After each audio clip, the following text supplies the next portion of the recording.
We are giving me that hot new stuff all weekend. Whew, it's almost too hot to handle. Joyce Mullis on the west side picked up that new Jagger 12-inch. It is a limited edition. Also, the Type 2 Robert will be good. Give you a shot. It's 1984, and rock music is on top of the world. Rock radio is firing on all cylinders in the United States, carrying several hit acts of the day like Journey, Foreigner, Styx, REO Speedwagon, and Toto to their greatest commercial heights. New Wave and its succeeding synth-pop and power-pop acts are also dominating commercially, but the success of the album-oriented radio format through the early 80s had paved a popular musical landscape largely dictated by the influence of the rock market, even when synths played a part. Heavy metal, which before had been relatively marginalized, is steadily clawing its way into mainstream rotation thanks to the influence of bands like AC/DC, Van Halen, and Judas Priest. Even in the musical underground, there is buzz surrounding independent punk and what would later be considered alternative acts building through their exposure on college radio, carving out yet more subgenres in a genre already saturated with subgenres. The airwaves are awash in the sound of driving guitar and synth leads of all different colors and tones. But then, sometime early in the year, Americans across the country are prematurely reintroduced to an old, familiar friend. Boston. We got the new Boston. See, Tom Scholz did this and fired a lot of guys in the band. And while they're regrouping, we kind of got our grubby little claws on this. From Rock Hits 94 YSP, Amanda.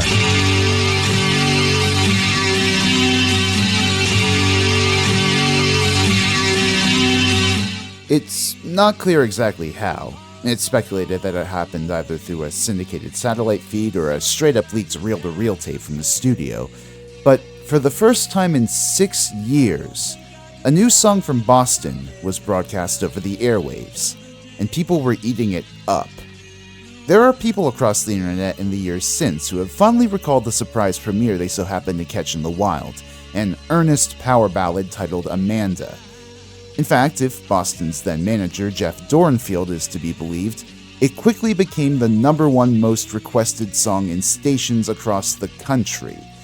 Epic Records, who were technically still Boston's label at the time, sent a cease and desist to these stations to get this leak off the air. But if further recollections on the internet are to be believed, the song was broadcast in multiple places across the country well through early 1986. By which point its official release was actually in sight. At that point, Boston were signed to a new label, MCA Records, and at the end of 6 years' hard work, which, for my money, culminated in a sheer masterwork of a rock record, though in a different, perhaps more mature way from the first time they had pulled that off. Unlike the first time they took 6 years to create rock and roll perfection, this time, the forces of the music industry, the political undertones of the era, and their own personal quirks and hang-ups made far more of an impact on the process, both for better and worse. Boston had already experienced everything from local gigging to the big break to superstardom, but now, they were entering the third stage.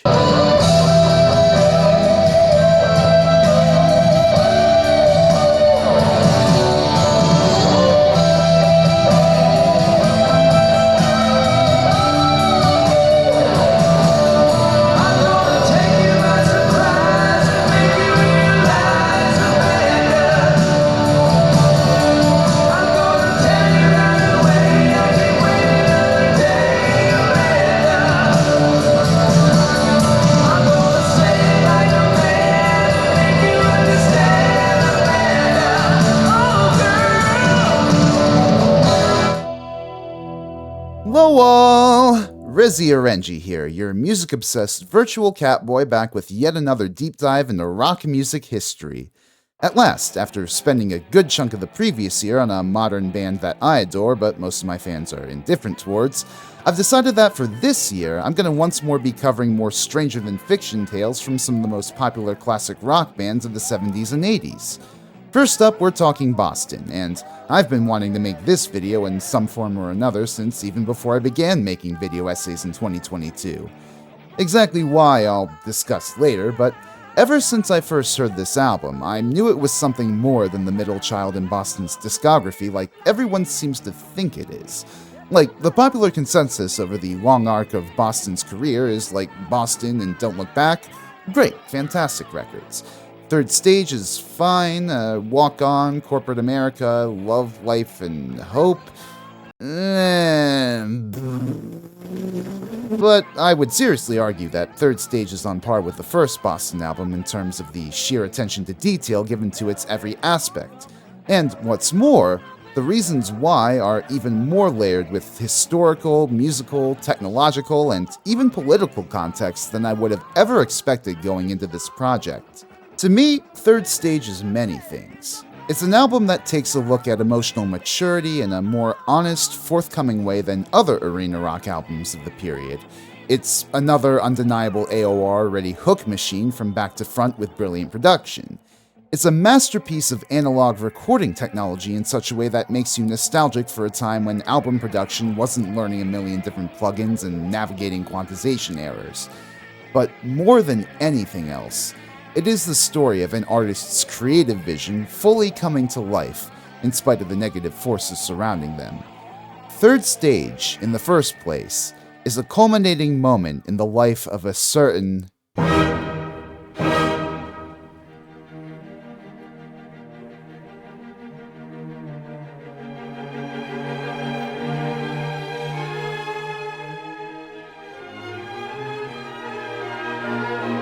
Donald Thomas Scholz was born in Toledo, Ohio on March 10, 1947, to a family in ascent.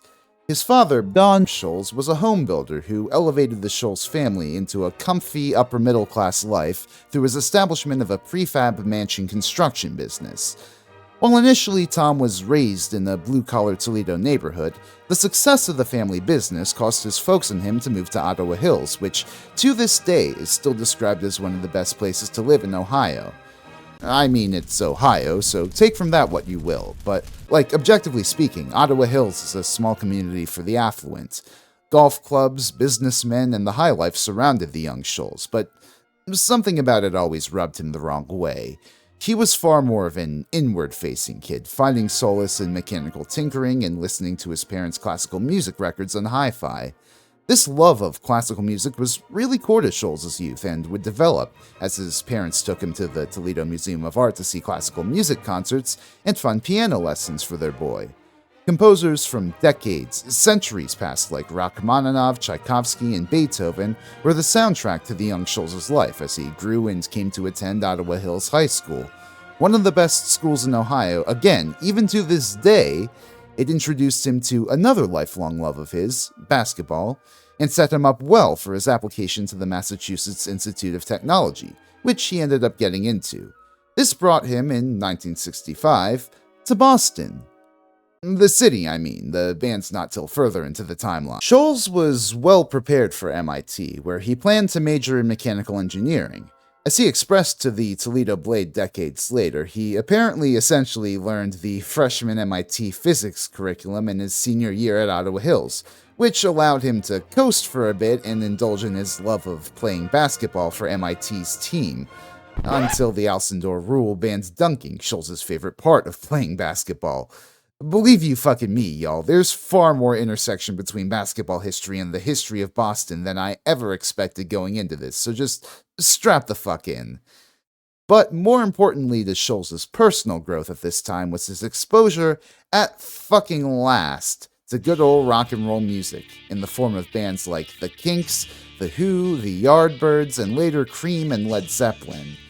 There was something about these bands' hard-hitting pop songwriting with distorted electric guitars front and center that reminded him of the very most intense orchestral crescendos, which got him interested in playing in a band. Using his classical training to hop in on a few college bands on keys, he at one point saw a colleague chugging along on a Steppenwolf tune and thought to himself, I could probably do that too. And so, at the ripe old age of 21, Tom Scholz picked up his first guitar and began to learn how to rock. The very next year, he graduated from MIT with his mechanical engineering bachelor's degree, but decided to go for a master's immediately after thanks to an accelerated program MIT offered. In that time, Scholz began cooking up his first rock composition. Regularly banging on an electric piano between midnight and 2 in the morning in his fourth-floor apartment, he sketched out a rough version of the keys-dominated instrumental wizardry of foreplay. If you sit down and listen to the version we eventually got on the Boston debut album with Scholz's backstory in mind, the classical influence really pops out, and it's here that I really gotta shout out a book that I've read in preparation for this video, More Than a Feeling by Scott Robinson, which analyzes Boston's first 3 albums in depth. Honestly, it's far from a perfect book. I mean, for one, what is this graphic design? Don't judge a book by its cover and all that, sure, but the more you read it, the more its quirks become readily apparent. Its footnote citations are lacking, its works cited is literally just a list of links. And on top of that, Robinson dedicates a funny amount of space documenting every pick scrape recorded on the first 3 albums and justifying their artistic merit, but then again, here I am dedicating space in this video to tongue-in-cheek criticism towards a niche self-published book, so I get it. Tangents aside, Robinson's book does a thorough job analyzing Boston's music through a theoretical lens. And by that, I'm literally referring to music theory as it's classically understood, analyzing how the melodies fit within the harmonic progressions, and at least for foreplay in particular, literally transcribing the music to staves. He uses his analysis as a springboard to suggest that here, Scholz was verging into prog rock territory, and I don't disagree necessarily, but I would instead suggest that Scholz's rock and roll pop songwriting was filtered through his classical music education, and a more pompous rock sound developed as a result.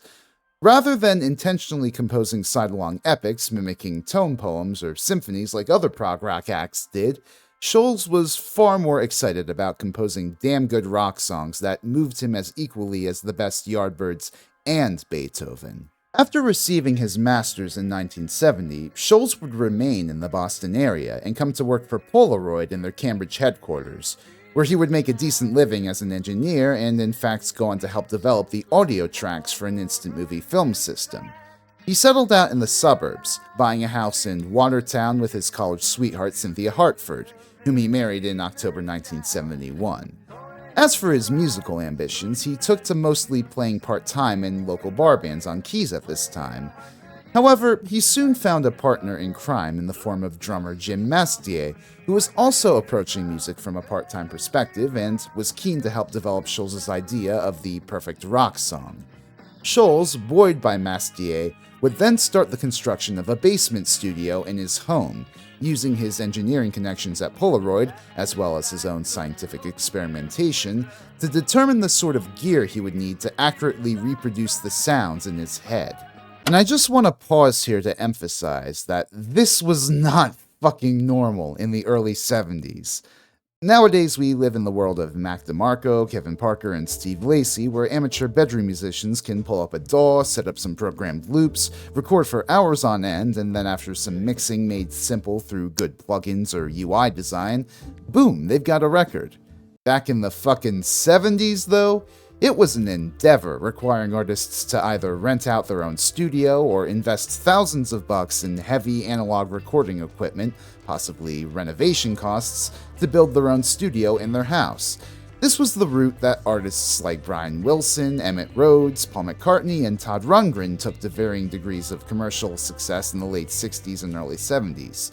There were also basic tape recorders around, but those produced far more of a lo-fi sound, which wasn't suited to the pop mainstream. Artists like R. Stevie Moore took this approach and, in so doing, pioneered an entire ethos in the form of DIY lo-fi rock. All of this is to say that examples of musicians recording within the confines of their own home were few and far between until multi-track tape recorders and digital technologies made home studios less of an investment. And in the middle of all of this came Tom Scholz, who, as a side project, invested thousands of dollars from his day job to not just build a home studio with the best equipment he could get his hands on, but modify it if he wanted to get an even more particular sound. He invented his own sound doublers, a means of making his guitar sound like a violin, and a device which could change tape echo speed and pitch, all of which he could control with effects pedals. Unlike other rock musicians at the time, Tom Scholz was using his technical expertise to play a recording studio, his recording studio, like an instrument. Still, he and Mastier continued to form and play in local bands on the side, and by 1973 were playing in a band called Mother's Milk. Look, Scholz is embarrassed about this years later, and I do see where he's coming from, but, well, you guys might not have been ready for it, but your kids are gonna love it.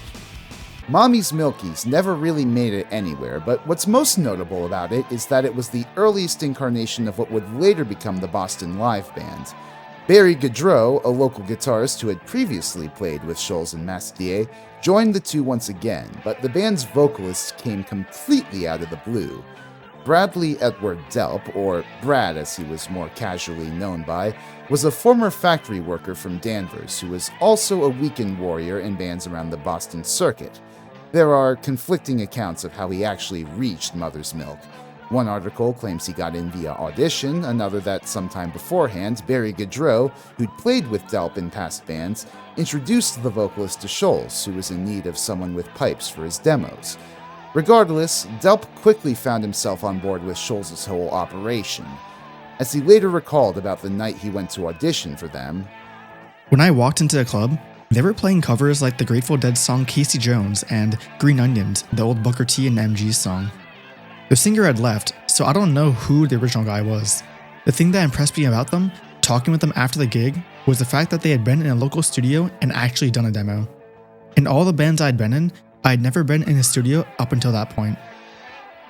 They said, 'Yeah, we did these tapes, and we're thinking about going back in a couple weeks. Would you like to audition?' I just thought that was the greatest thing." And so the four musicians proceeded in this configuration for a few years, but it soon became apparent that it was just not going to work out for them. Though they already had a demo recorded of 6 or so songs, none of the record labels Scholz or his wife sent it off to responded positively. Sometimes they'd write back with specific critiques, sometimes they'd just say the sound wasn't what they were looking for, and in the case of Epic Records, apparently they sent back a rejection which just lambasted the demo, calling it generic garbage. Keep this in mind, because it's going to be really funny in a few minutes. The truth is, the band's part-time nature made it difficult for them to break through. Compare them with their fellow Boston area contemporaries Aerosmith, who were scraping by in their early years for any opportunity to get noticed. They shared a small apartment, they made occasional long hauls down to New York City to make good on their roots there, and even their eventual breakout gig before Clive Davis at Max's Kansas City in 1972 was paid for out of their own pockets. Scholz, who was living comfortably off his full-time Polaroid salary, realized early on that he just wasn't about that grind. As he would later reflect after eventually breaking through into a music career, "I couldn't get to first base, couldn't get jobs in clubs, couldn't get in and out agencies. I also had trouble from various musicians in the city because I worked another job to support this habit. So they used to give me this shit about how I wasn't serious about music. If I was, I wouldn't be working full-time, I'd be playing all the time in bars.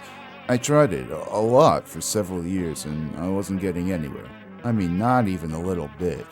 Aerosmith did that, and it seemed like every month they made a little more progress, with one more step up. In my case, everything I tried got worse and worse as time went on. So finally, I stopped being masochistic and stopped beating my head against the wall." And, more practically, Delp had to actually leave the Milk at some point just because it wasn't bringing in any money and he had to concentrate on supporting himself.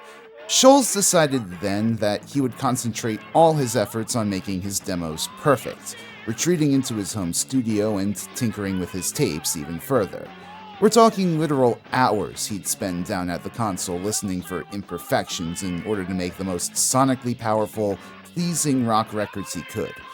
You get the impression reading back all these interviews that even back then he was working with a hair-splitting attention to detail and a stubborn determination to make every note come through how he wanted it to sound. Even Delp was roped back in to add additional vocals when Scholz came to him like, "Hey, dude, look, I know we never really got anywhere before, and we still haven't gotten anywhere, but just, can you please come down to my studio and track vocals?" Delp had actually missed performing, though, and was eager to help. These sessions, these mixings, the subsequent shipment of demos once again was Scholz's final gambit. If this failed, he'd sell off his studio equipment and commit himself to his career as an engineer. This needed to count. And really, when you listen back to the demos, which have leaked out as bootlegs in the years since, even then, the characteristic layering that defined Scholz' songwriting popped out. Granted, they aren't mastered up to par.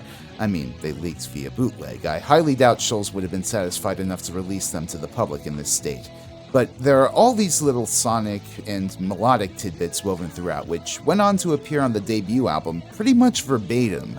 More Than a Feeling, for instance, opens with a layered mix of acoustic and clean electric guitar playing that iconic faded-in riff, same as on the studio version. The opening build into the first verse of Rock and Roll Band knocks the listener flat on their ass, same as on the studio version. All of the dual lead guitar parts on the tracks are here and accounted for, and they sound just as sharp and on point as they would later on down the line. The chorus hooks hit hard, accentuated by Brad Delp's eager, naive tenor. It's rock and roll maximalism, all created painstakingly in one dude's basement, and without any synthesizers to boot. This is why I disagree with people who dismiss Boston as generic 70s rock. Shit, I wish more generic 70s rock had this much love and passion put into it. Every note Scholz plays, every high note Delp sings, every beat Jim Mastier plays on these early demos completely serves the music and its emotional impact.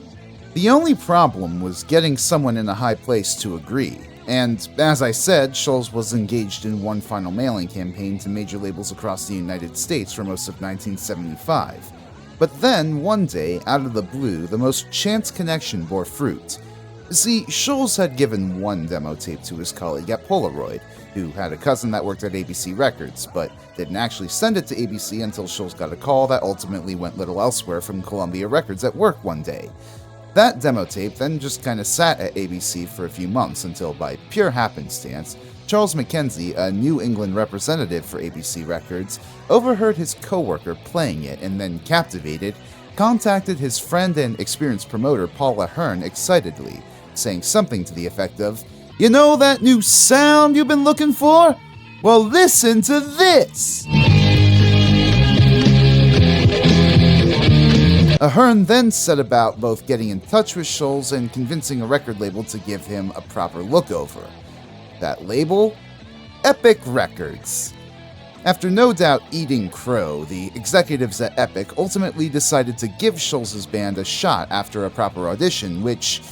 hold on to that for a second, we'll come back to it. But what complicated matters, much to Scholz's chagrin, was that due to then prevailing regulations requiring the presence of a paid union engineer for any recording released by the label, he was being asked by the label to re-record it in Los Angeles. However, Scholz was insistent that it could not be done there. LA Studios just didn't have the same modified equipment Scholz needed to recreate his demos. John Boylan, a friend of Ahern's, was brought on as co-producer to the album and basically as an intermediary between Epic and Scholz, and early on tried to convince Scholz to go to Los Angeles. However, Scholz was persistent, even in the face of a skeptical studio engineer Boylan brought in to evaluate his home studio. And so, ultimately, they came to a pretty favorable compromise for Scholz. The rest of his new band would fly out to Los Angeles with Boylan to record a track, while Scholz himself would remain in Watertown to re-record the rest. And so, between October of 1975 and April the following year, Scholz set about meticulously recreating detail after detail of the rock tunes he'd been nailing down for the last few years. Every dual lead line, every pedal effect, every goddamn pick scrape, recreated to the letter. And once the album and Scholz arrived in Los Angeles for mixing with Boylan, its sonic potential would be taken to the moon. What's more, Scholz was actually taking well at this time to another suggestion Boylan gave him: renaming his band to Boston. It's at this point that I think we're ready to talk about Third Stage, or at least its lead-off track, since I think it's a pretty damn good example of the technical craft Scholz puts into his music. It's the one I highlighted right up front, the love ballad which heralded Boston's return 2 years before it was officially released. Amanda. Much like the songs I've discussed until now, Scholz worked on Amanda for 6 years. Not 6 years straight, God no, but he started with recording scratch tracks in 1980 and gradually worked off those tracks on and off until they were ready. As he'd later explain, "I think all that I had were some drums and some rhythm guitar that I played with an electric guitar instead of the acoustic, just to get through the chord changes and to see how it went.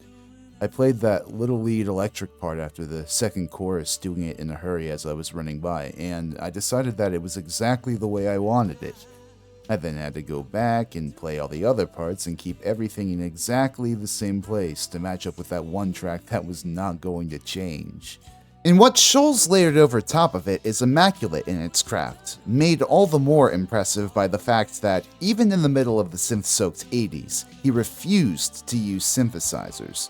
We'll get into this in far more depth in later sections, but suffice it to say for now that his engineering and tinkering with guitar effects had borne even more fruit since his early bar band days. From the 12-string guitar intro, tastefully decorated with guitar harmonics which sound like an electric piano, to the low guitar notes in the second verse underscoring the narrator's anxieties about confessing to the love of his life,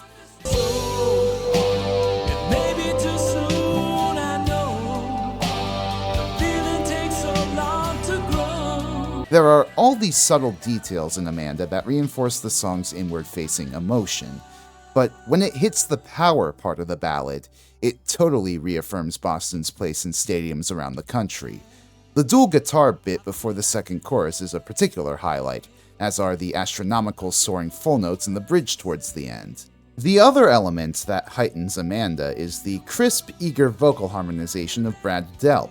Even back during the demo days, this was actually one of few elements of the Boston sound that Scholz didn't touch, allowing Delp to run wild with whatever harmonies he felt would work best. In the case of Amanda, his harmonies elevate what would otherwise be a pretty monotone chorus melody and amps up the urgency with which the song's narrator wishes to broach the topic of love. In the bridge especially, Delp's high tenor really sells the narrator's optimism that he can build a life with this girl if he can only tell her how he feels, and that climax before the come down. It's now or never, and tomorrow may be too late. It's just brilliant. I should add, Delp's voice, here as before, is a perfect fit for Tom Scholz's lyrics. I'll have more to say later about the themes of this album in particular, but even from the beginning with songs like More Than a Feeling and Peace of Mind, Scholz's lyrics have usually opted for a more direct, less poetic approach. And Amanda, in all its earnest devotion, is no different. And when these simple, direct lyrics meld with the earnest vocal harmonies of Brad Delp and the painstaking soundscapes of Tom Scholz, well, it creates a stellar radio rock number destined to etch itself into the heads of every single person who listens to it. No wonder the Mother's Milk demo served today as a good portent for what's to come, while Amanda, even in its bootleg radio form, built such positive word of mouth that when it officially released, it shot to number 1 in America for 2 weeks, Boston's first and only number 1 hit single, and one of few in a post-MTV world to do so without a music video. But there's more to why radio stations, and consequently the masses, loved Boston so much that they were willing to duck cease and desists to continue leaking new Boston music to the public. It's something which makes the effort and care given to the tracks on Third Stage all the more precious when read out in its proper context. You see, Boston's rise was parallel to a commercial revolution in FM radio, which not only laid the groundwork for rock radio as we know it today, but regrettably stripped the genre of a lot of its more radical, creative potential in the process. We need to talk about...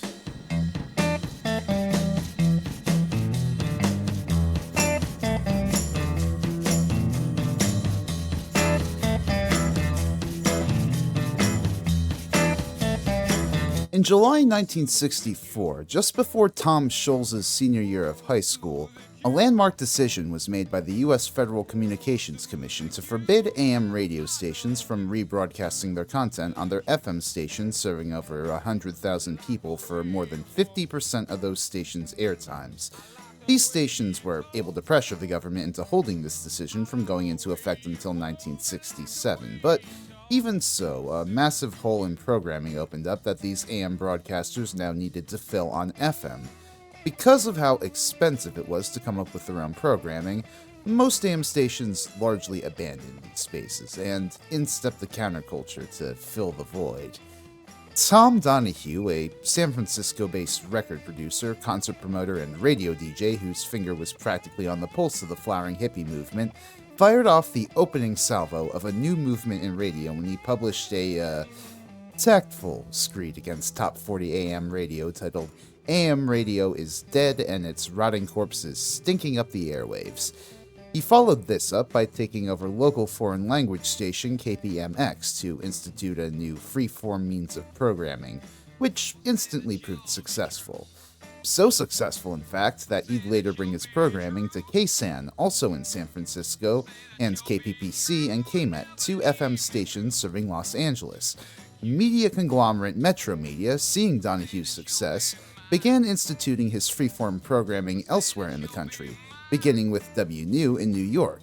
Soon, cities and colleges across the country had their own youth-catering freeform FM rock stations. But what exactly was the revolution here? What does it mean for radio to be freeform? Well, unlike top 40 stations of the day, whose programmed contents were essentially limited to what was on the charts and rife with advertisements, freeform stations essentially allowed their DJs to play whatever the hell they wanted. You know Iron Butterfly's Inagata Davida, that whole 17-minute psychedelic odyssey featuring guitar, organ, and drum solos with lead vocals from a guy who sounds like Elvis if he accidentally drank from the spiked punch? Inagata Davida, honey, don't you know that I'm loving you? Well, the band's label, Atlantic Records, actually released it as a snappy 2-minute single that cut out practically all of the jamming, and it did, well, decently. The song made it as far as number 30 on the Billboard charts. But its real airwave success came from freeform FM stations, which often played the full 17-minute album cut, prompting their teenage listeners to go out and buy the full Iron Butterfly album with Inagata Davida. This made it Atlantic's highest-selling record before the commercial breakthrough of a certain Plumbic dirigible a few years later. So yeah, freeform radio DJs played whatever they wanted from the modern musical landscape, whether a curated playlist or entire chunks of albums, whether strictly rock music or a blend of rock, folk, electronic music, and even black genres like R&B, soul, and jazz, and youth audiences across the country which were into these hot new artists ate it all up. DJs were often young themselves and outspoken about political issues of their day like civil rights and the Vietnam War, and even full-on made their own makeshift news agencies going out into the field and doing their own journalism. It's for both these reasons, the liberal attitude towards album programming and editorializing on the airwaves, that one could refer to this radio formatting as progressive rock. I mean, not literally, but unfortunately, economic reality limited the prevalence of this kind of radio format for much longer. As you might imagine, it costs quite a bit of money to run a freeform FM radio station, and if there's one thing advertisers hate more than anything else, it's unpredictability. So these stations soon ran into complications in funding themselves. This resulted in a few different stations experimenting with more strict formatting in an effort to draw in broader market appeal, as well as radio consultants and analysts emerging to zero in on trends among radio rock demographics. Among them was Lee Abrams, who developed the Superstars radio format in 1974 while consulting for WQDR in Raleigh. As he would later reflect, it was based on the idea of changing the familiarity factor of the music to artist instead of song. The basic rule of Top 40 radio has always been, you know every song. We decided to change it to where you know every artist. Therefore, you could play hundreds of songs by these artists, as long as you knew who the artist was. So you'd hear the Moody Blues, but not Tuesday Afternoon again. You could have this tremendous depth without sacrificing familiarity. We launched this AOR format, and it was very successful because it reached this huge number of people. Throughout the 70s, we could waltz into any market in America and clean up, because we were in between the Donny Osmond station and the underground station. To many FM rock stations, it was an easy compromise for broader appeal, one which maintained the commitment from the early days to playing album deep cuts, but incorporated a more focused selection of artists which through empirical research, each station played to appeal to listeners. Abrams would go on to shape the programming of multiple rock stations with this format, at first by himself and later with former Top 40 consultant Ken Burkhart under Burkhart Abrams and Associates. These guys and several other consultants like them transformed FM rock radio from a radical experiment in community appeal to a $1 million commercial juggernaut, and several big-name bands' careers were made thanks to this focus. However, in the process, the freedom and radical personable attitudes of FM rock DJs were sharply curtailed, sanitizing the airwaves to make room for the crass commercialization of the me-decade and beyond. There's a Mother Jones article from 1976, I'm pretty heavily referencing this section, which discusses in detail the AOR takeover at many previously freeform FM rock stations, and it's got a number of examples of DJs getting smacked for straying from the commercial line. Boston's WBCN, under the directorship of Norm Weiner, transitioned from freeform to AOR following a model similar to Abrams, and during the transition, suspended DJ Charles Lacadora for criticizing an advertiser's war-making parent firm, which had supported Nixon's war in Cambodia. Tom Donahue's K-San pushed its DJs to cater more to the majority white listener base they had by playing rock music pulled from a red dot file, with several hundred meat and potatoes records, causing some DJs to leave when the pressure on them to ease off on other genres became too great.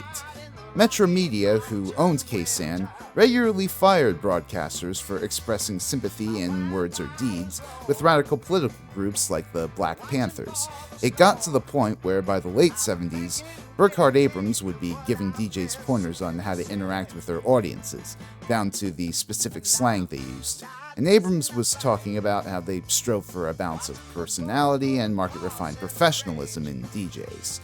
By the time Tom Donahue died an untimely death in 1975, the free-form progressive radio format he had pioneered had succumbed to the pressures of the corporate revenue keeping it in operation.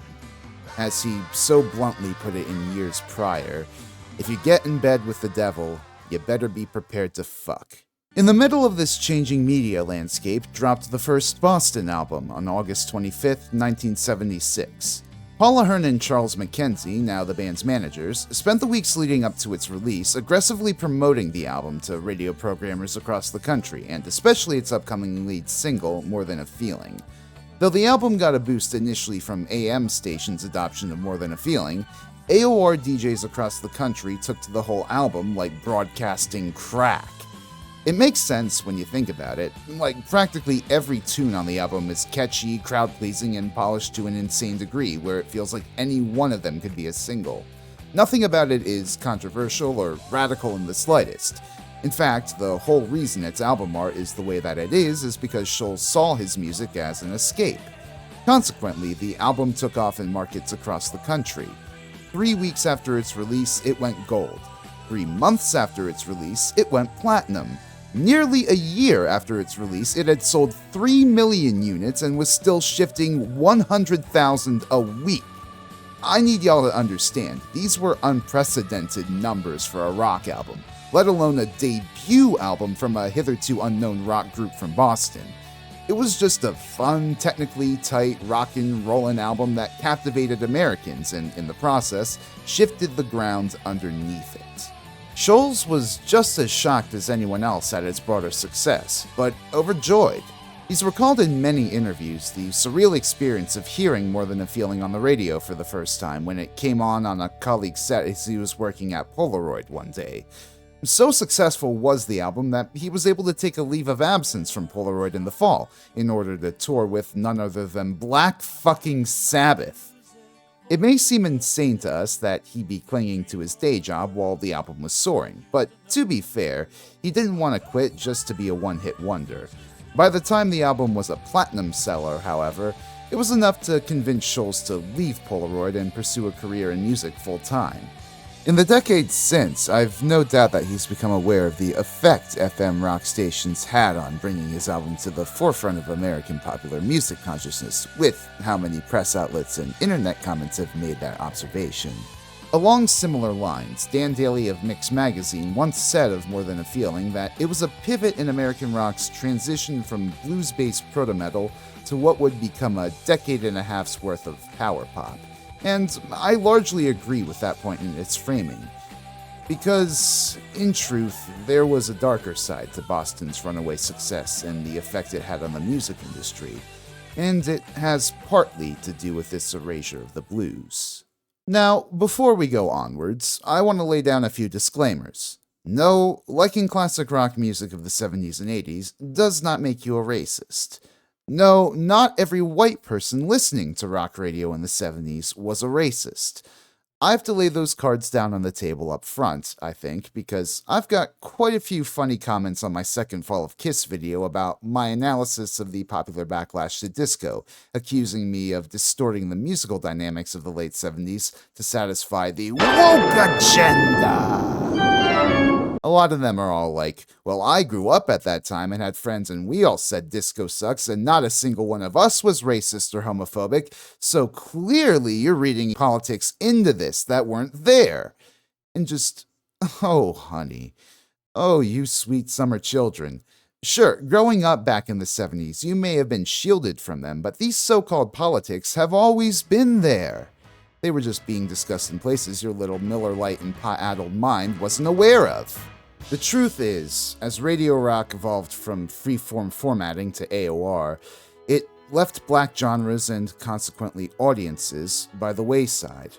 Whereas the first half of the 70s was still dominated, at least, by rock bands whose sound was indebted to black artists and their struggles, even when some of them failed to acknowledge it. The second half saw the true emergence of a rock music entirely divorced from these roots, spearheaded by the classically influenced British Invasion love letter that was Boston's debut. Some prog rock bands, which had once been more ambitious, made a hard pivot to this AOR sound in the late 70s, including Kansas, Styx, and Journey following the addition of Steve Perry. Other bands whose members had once fiddled with blues influence in the past, like REO Speedwagon and Foreigner, stripped it away for catchy, radio-ready songs loaded with hooks and lyrics about love, sex, and independence. Others still, like Toto, Night Ranger, and Mr. Mister, straight up just rode in on this new wave of radio rock. Rock music was made tame. A sanitized soundtrack occasionally interrupted by Pepsi and McDonald's ads meant to accompany white, yuppie suburbanites as they commuted to their office jobs.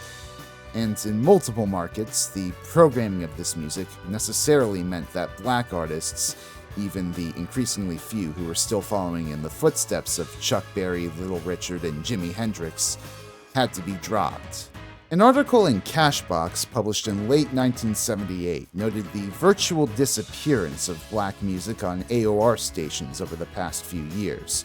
While Tony Barandino of WBCN explained this as a function of AOR programmers' musical, possibly cultural prejudices, the AOR formula acting as a fallback option for safe, programmable music closer to pop than rock, Dave Scott of consulting firm 21st Century Productions was more blunt, saying there's a musical style and way of life connected with, say, disco music that is not compatible with our audience.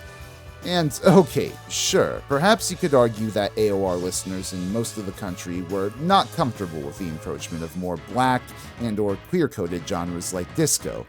It certainly wouldn't be the first time the music industry catered to white America's sensibilities, no matter how inherently reactionary. But actual black rock music? Tell me something, how many of you have heard of DC rocker Terry Scott? How about LA-based black new wave act, the Busboys? Because I can tell you for certain that I have never, before reading this Washington Post article published only 4 years after Cashbox's, and for damn good reason. The Black Music Association, which had formed a few years prior with the goal of preserving, protecting, and perpetuating black music, was repeatedly sounding the alarm through the early 80s about the reluctance of DJs to program black artists on AOR, adult contemporary, even top 40 stations. Whereas black-run urban contemporary stations, despite making up far less of the airwave landscape, were fine with programming white R&B artists like Hall & Oates and Tina Marie, The reverse was true to the point where Terry Scott's debut on Elektra, which featured a picture of him front and center on the cover, was sent to rock stations with his picture disguised. While there were still black pop mainstays which had broken through to the Billboard Top 40 like the Jacksons, Earth, Wind & Fire, and Kool and the Gang, far more artists such as Teddy Pendergrass or the Gap Band were seen as quote-unquote too black for white stations. Program directors and radio consultants continued to insist that this was all simply what the market research dictated white audiences wanted, but, well, a few things. One, let us not forget that it was radio consultants, including Burkhard Abrams, who created this market by causing radio stations to course correct hard in the wake of disco backlash whipped up by culture warrior AOR DJs in 1979, resulting in a marked decline in the programming of black music. Two, do white audiences ever really know what they want? You think In-A-Gadda-Da-Vida would have sold so much without its massive title track getting more airplay over its single version? You think Boston would have been signed if it wasn't for two promoters loving their demo and overriding the opinions of their more conservative industry peers? Hell, you think we'd even be here talking about any of this if Alan Freed didn't suddenly start playing race records on white radio in the 50s? No, the truth is, there needs to be tastemakers out there on the airwaves or within the industry who are willing to look data trends in the face and say, okay, but this music should still be heard. Especially with black music, too. Black industry insiders argued the less white audiences heard of black music on the radio, the less likely they were to understand anything about black culture. Of course, all of this would be rendered moot a few short years later when, thanks in part to the pressure of CBS Records president Walter Yetnikoff, black pop artists, rap artists, and yes, black rockers like Prince, The Living Colour, and even our dear busboys would continue to penetrate the mainstream through MTV. Even AOR stations proudly added them to rotation, but by that point, AOR as a concept was receding into the distance as classic rock radio emerged, continuing the canonization of rock music as a predominantly white domain. I don't mean to say any of this to condemn the artists that emerged from AOR's dominance, least of all Boston. I also don't mean to demean album-oriented rock as a whole, or as it would later be labeled, stadium rock, arena rock, even, yes, dad rock. While writing the script for this video, I've been immersing myself in not just the first three Boston albums, but the music of their contemporaries. And folks, all of the bands I've mentioned so far have total slappers to their names, in spite of their cornier, overplayed hits. Much in the way that, yes, Charlie Brown did, in fact, have hoes. I'm merely doing this to stand on the shoulders of giants like Alexander Avila and FD Signifier, who've discussed in their own video essays the socioeconomic forces surrounding white artists who succeeded or innovated within originally black genres and, in so doing, unintentionally shifted the center of gravity within these genres around white, largely corporate or institutional interests. The late 70s were a period where record labels and radio stations were making big bucks from stripping rock of its remaining political poignancy, racial integration, and artistic experimentation from the 60s in favor of easily packaged hooks produced by expendable groups of smiling white dudes with beards and shoulder-length hair. And Boston just so happened to be the most ideal of those groups. But what kind of a group was Boston really? Well, let's go back to just before the group got signed with Epic. Scholz quickly assembled a band for the label's audition consisting of himself, Delp, Gaudreau, Mastier, and bassist Fran Sheehan, another musician from the Boston bar band circuit and a good friend of Delp's. But then something happened. Mastier left. There's been a variety of stories told as to why over the decades. Scholz at one point claimed the label asked him to drop the drummer, and at another time claims Mastier was insistent on playing a random drum solo at the audition.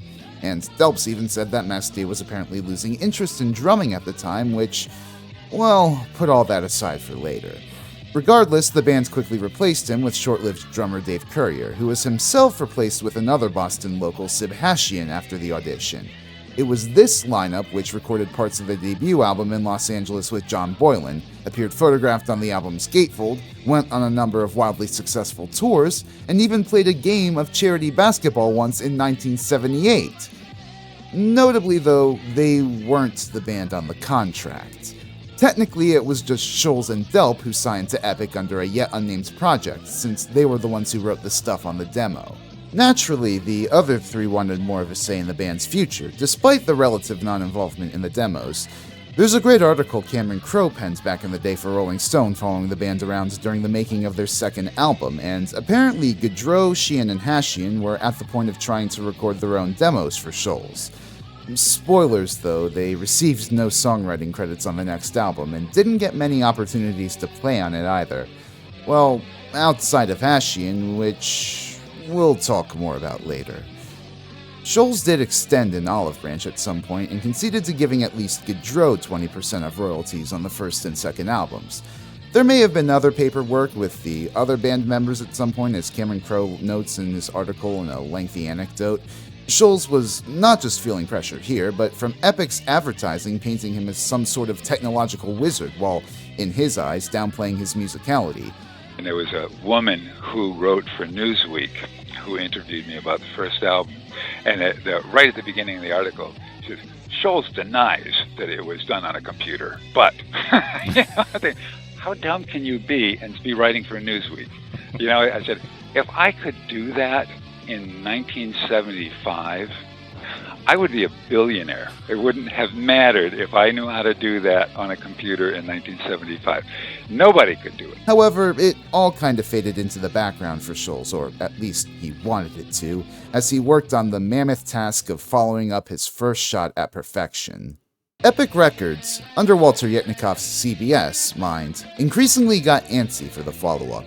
And to give Scholz some slack, not only were the bands touring until the summer of 1977, but also a flood ruined his Watertown studio, requiring Scholz to essentially rebuild his studio from scratch.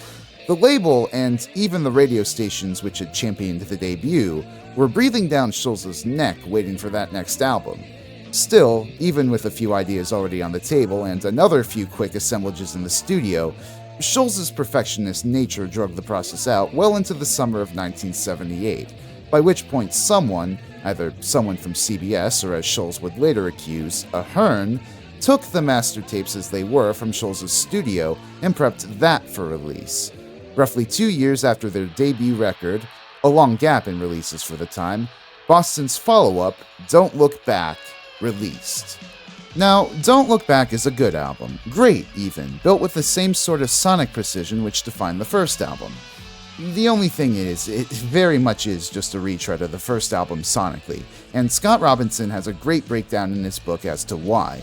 It's what I like to call a doppelganger album. That is, an album practically made to mirror the strengths of its predecessor as closely as possible to repeat its commercial success. I've used that term before on my channel in long since obsolete tier ranking streams. Seriously, people, I appreciate y'all going back and checking them out, but I know they have bad audio. But unlike any of the previous times I've used the term, like In the Wake of Poseidon following In the Court of the Crimson King, or Point of Entry following British Steel, this time was very much against the will of Scholz, who actually wanted one more song on Don't Look Back. And yeah, at only 33 minutes, it's a very lean album, albeit still with some quality Boston brand rock in the form of It's Easy, Feelin' Satisfied, Party, Used to Bad News, Don't Be Afraid, and its biggest hit, the title track, which hit one spot higher than More Than a Feeling at its Billboard peak. Still, there's evidence of what could have been if Scholz had been left to cook for a little longer. While, as we'll come to see, Scholz wasn't really the type to listen to the radio, I feel like he was at least in tune with the album experience, to the point such that his work from here would be ever conducive to an AOR format. Looking closer at side A, for instance, there's a cosmic instrumental placed in between Don't Look Back and It's Easy titled The Journey, in which a duet between Gaudreau on guitar and Scholz ferries the listener from track to track in a way that reflects the fearless journeying implied by the album's title. And then to close off the side, Scholz delivers the absolutely brilliant power ballad, A Man I'll Never Be. If I said what's on my mind, you turn and walk away. Not only is it a harmonically and melodically rich song sparkling with layers of guitar and a centerpiece piano Scholz literally had to go to another studio to record, but the lyrics show an emotional maturity from Scholz as he realizes the limits of his masculinity. At a time where most AOR bands had songs about being a manly man and or picking up chicks, and believe me, Boston was no exception, Let Me Take You Home Tonight is the corniest song off the debut for a reason. Writing a song that's open about the fact that you can't meet other standards of masculinity is refreshingly honest and in line with the more introverted, tinker-heavy life Scholz had lived until then. Don't Look Back had potential to be so much more, both musically and thematically, than it was, but alas, when the label came a-knockin', Scholz's hand was forced. Angered by their callousness towards his craft, he swore to himself then that the next Boston album would be finished on his terms. And that neatly brings us right back to Third Stage, the album where he got to do so. For the rest of Side A after Amanda, Tom Scholz not only continues that strong AOR style of progression from Don't Look Back, but does so from a more sonically and emotionally mature perspective. This is made apparent right from the jump with We're Ready, which starts not with a hard riff or a bang like past Boston classics, but light hi-hats and a clean guitar riff. As Brad Delp enters with Scholz's lyrics about being ready for the future with a partner, the song blossoms into a mid-tempo rocker with plenty of brilliant dual guitar leads and enthusiastic commands. Scott Robinson doesn't really think well of the pacing of this album, feeling that this song following Amanda is a rather slow start compared to the previous two. If you imagine all of Side A as one long thematic continuum, though, this track following Amanda shows a thematic through line of approaching the changing future without letting love and humanity go unspoken. We can share a life together, it's now or never, and tomorrow may be too late. And I know that there's something that's just out of sight, and I feel like we're trying to do something right. It's approaching the titular third stage with unity and confidence. And with that, we're ready for the launch. So, I have a confession. This entire video was in part sparked by an experience I had while flying to visit family once.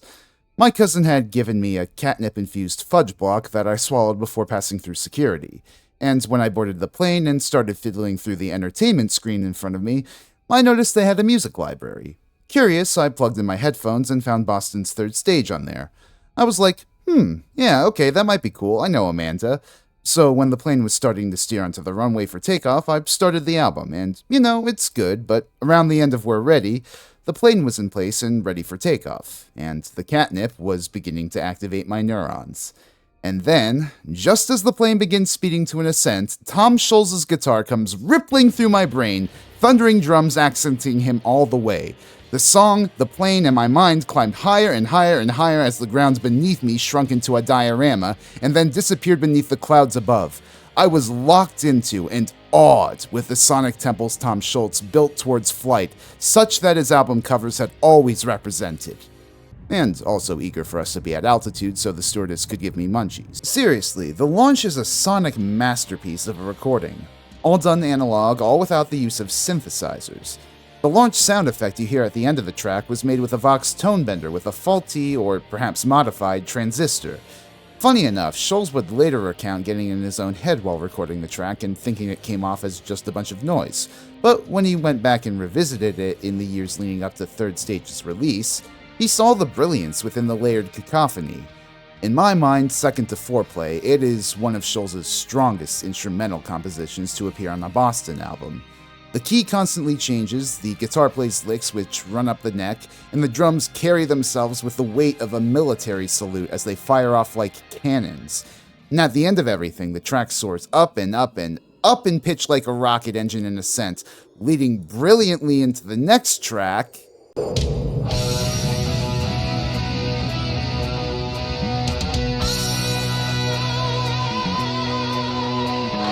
Cool the Engines is bar none one of Boston's greatest songs, loaded with gnarly riffs, funky grooves, and a message about proceeding into the future with caution. It's the first song on the album that fires on all cylinders right from the jump, and also the first, interestingly enough, with a co-write. And curiously, it's not just Delp, but Fran Sheehan who joined forces with Scholz to bring this slapper to life. Though in what way it's not really clear, neither Sheehan or Scholz have elaborated in the years since. But I just love this song from top to bottom. Even its softer back half is just harmonically brilliant, and also a cooldown which works well thematically with the song. This is just a pet theory of mine, but I feel like the phrasing here, cool the engines, may not just be a cheeky reference to the fact that Boston's always been linked to spaceships, but given Tom Scholz's more liberal political persuasions, which will become more relevant later, I feel like these engines might belong to nuclear missiles. Like I said back in my video on The Elder, the early 80s was a time of renewed Cold War tensions, which brought nuclear war to the forefront of many people's minds. I can't help but think the same for Scholz, Delp, or hell, maybe even Sheehan. I mean, that or Occam's razor. Scholz is just preaching the same moderate approach to life-work balance that he has since Peace of Mind. Bottom line is, when going through periods of intense change, there's no need to lose your cool or burn yourself out, which continues in the album's themes of meeting the future with love and humanity. Scholz knew he had a banger on his hands with this track. So much that when poor preservation conditions nearly ruined the master tape, well, desperate times called for desperate measures. Did you know that when some recording tape sits for a long time, it gets sticky? Neither did I. How would you feel if you took out your 4-year-old, one-of-a-kind mix of Cool the Engines with no safety copy, and halfway through the song, the reel stopped dead with a bang because your tape has become glued to the guides and must be peeled off the playback head like adhesive tape? The fix? Spread a suspicious-looking silicone concoction under the tape as it runs by, and try not to let the enormous beads of sweat dripping from your forehead get your capstan rusty. Oof! Thank you for your sacrifice, Tom. It gave us an incredible rocker. And actually, as its softer end trails off, it easily segs into the closing number of Side A, My Destination, completing the preceding 3-song run with a recapitulation of the themes from Amanda. The narrator confides that no matter where he goes in the future, his ultimate destination is still by his partner's side. Then, when the anthemic pomp really kicks in midway through, Delp really sells the line that it's not where you can be, it's what you can see that takes you to your destination. Inside. If I had to wager a guess at what Scholz was philosophizing with this particular bit, it's that living for the future does not always mean the endless pursuit of status or profit, but standing back and seeing the world in its totality and moving forward from there with the love and empathy for it in your heart. You could certainly make a solid criticism of this album that, by this point, there's only been one out-and-out classic Boston rocker, and Scott Robinson certainly does, but I personally see the more restrained, clean approach in some sections of the album as a further evolution from the all-rock all-the-time approach of the preceding two. Sometimes you need those softer moments in a song to build up commitment to a theme, much as Scholz does in We're Ready and My Destination, and even provide a moment of reflection, much like at the end of Cool the Engines. Side A of Third Stage is a truly great start to a Boston comeback album, a logical continuation of the sort of rock they'd done before, but with its message and musicality honed to a sharper degree than ever. In many ways, it reflects the ambition of what Scholz attempted on Side A of Don't Look Back. The transitional instrumental seg, the honest emotional balladry, and lyricism, both of them make their return here in a far more focused state than before. General audiences agreed. In fact, Amanda wasn't the only song that made waves from this side. We're Ready shot itself into the Billboard Top 10 as well, and Cool the Engines got substantial radio airplay to the point where it peaked at number 4 on the mainstream rock charts. If we left our analysis here, it might seem like Third Stage was an overwhelming success for Scholz and his label, and a justification for his taking time with it. But, well, that's oversimplifying things a little. Before we turn the record over to Side B, we need to get into some of the drama surrounding this album's creation. Namely, the breakdown in relations between Scholz, Paula Hearn, and Epic Records and the lawsuits which resulted. But before that happens, I just want to take a little breather to thank y'all for watching this far into the video. As a VTuber music historian, it's not easy to exist as a niche within a niche, especially with an upload schedule like mine, so any support you can give, whether it's watching my videos, liking them, commenting below, and or subscribing to my channel, is greatly appreciated. I've actually made it a goal to cover the band Kiss again when I hit 10,000 YouTube subscribers, but you could also get me closer to that goal by becoming one of an alternate 2,000 Patreon patron goal. I mean, not that Patreon has goals built in anymore, but you know. But yeah, I do have a Patreon where I not only have all my videos uploaded ad-free, but exclusive content for patrons, including a video I'll hopefully have up around the same time as this video, ranking all the albums from the side projects that Brad Delp and Barry Goudreau recorded together through the years. Oh yeah, fun fact, they were like in-laws and they were in multiple bands together before the former... Well, let's not discuss that so soon into the video. So yeah, if you want more Boston content to scratch the itch, you can find it on Patreon. But I'll also take one-off Ko-fi donations too, if you're so inclined. Also, follow me on Blue Sky, Mastodon, and Shitter for updates and shitposts. Anyways, back to the video. What? Nah, no intermission topics this time. You may notice I've been jumping around the Boston timeline a bunch in this video, so I'm already doing one hell of a bouncing act trying to keep its pacing on the rails. Don't like it? Sue me. Oh, wait. No!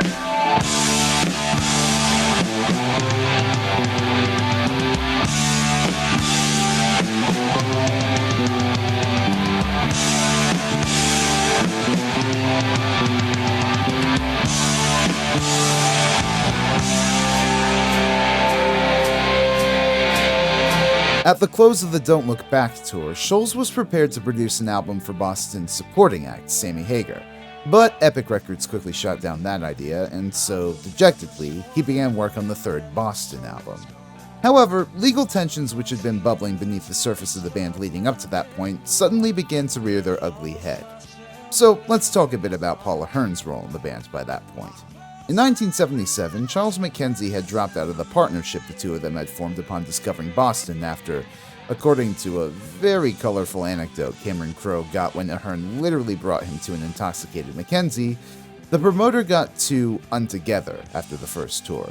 Not that Ahern was much better. The Crowe article implicates him and McKenzie in just straight up leaving a $400,000 royalty check for the band in an Atlanta hotel room. Things got even worse when Ahern was the band's solo manager. Just after the Don't Look Back tour, he pounced, seeking a percentage of every song Scholz wrote for Boston going forward, and ensnaring Scholz in a legal dispute which would last into 1981. While that was happening, Scholz reportedly got his bandmates together around Christmas time 1979 and essentially said, "Look, this suit's gonna keep me preoccupied for a bit. If you want to go do a solo thing, go crazy." To which I imagine Barry Goudreau turned to his in-law Delp and positively growled, "Hell yeah, brother!" In 1980, Goudreau, along with Delp, Hashian, and newcomer vocalist Fran Cosmo, recorded his first solo effort, the simply titled Barry Goudreau, which released that same August. I don't want to get into specifics, that's what the Patreon tier list is for after all, but this is basically a carbon copy major label Boston sound-alike album in the best and worst ways. Like, for being completed in under a year, it's some pretty great sounding, decent AOR. John Boylan reprised his work here from Boston's debut and did a decent job making Goudreau's tone pop here. Still, the songwriting and attention to detail leaves a lot to be desired compared to the standard Boston song, in my opinion. All the Brad Delp vocals and familiar guitar tones in the world can't mask what's otherwise very pedestrian, one might even say generic, songwriting. Where are the dual leads? Where are the soaring pedal effects? Everything that elevated Boston's rather standard pop fare on their debut and Don't Look Back is just not here. So I get why Scholz was rankled when he came to find that Goudreau's album was being marketed as showing the face behind the guitar of Boston.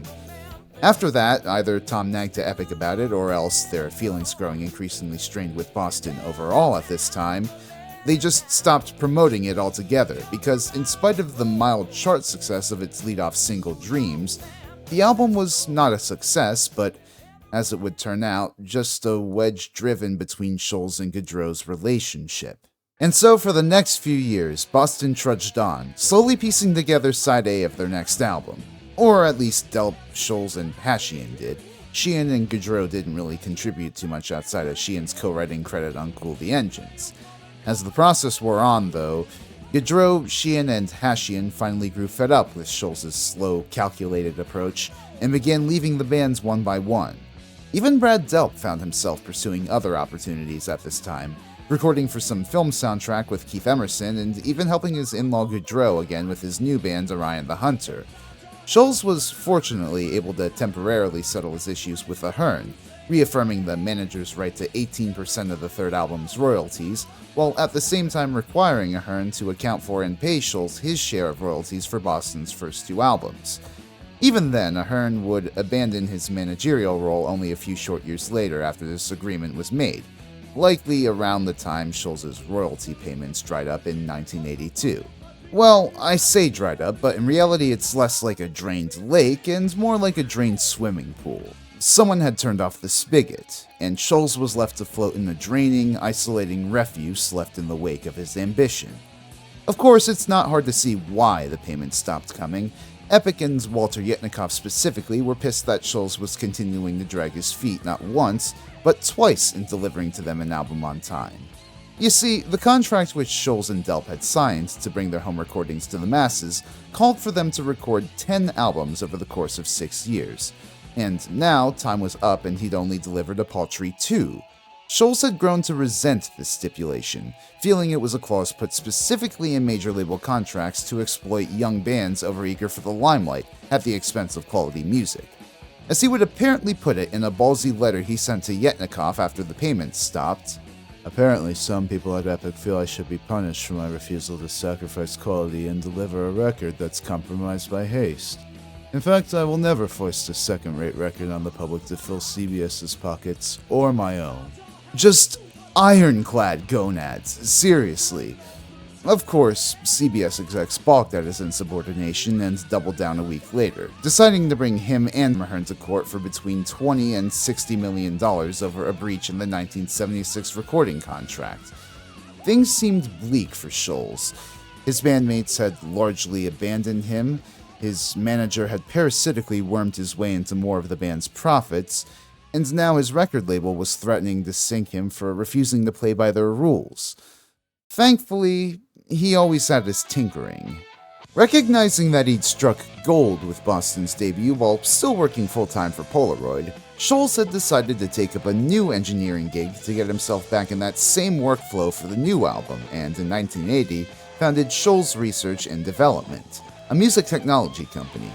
Seeking a workable solution to the problem of playing guitar at inconvenient hours, Scholz designed, in the first place, the Power Soak attenuator to dampen amplifiers while still providing for a full overdriven sound, and then later a little portable stereo multi-effect amp simulator with headphone input called the Rockman.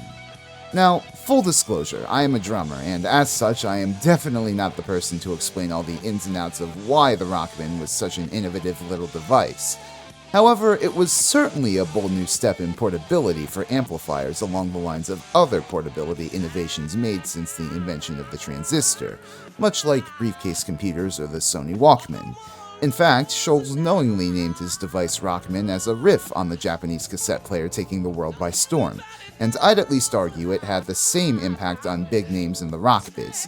As soon as they introduced the Rockman to market in 1982, SR&D started getting orders from names like Joe Walsh, Todd Rundgren, Billy Gibbons, Phil Collins, Elliot Easton, Joe Satriani, and in a particular point of pride to eternal Yardbirds fan Scholz, Jeff Beck. Tom Scholz was now in the business of music gear, and business was good. Over the next few years, SR&D would introduce new variations on the Rockman for more budget-bound guitarists as well as bassists. However, Scholz was also enthusiastic about allowing guitarists to recreate the sounds he produced on Boston's albums.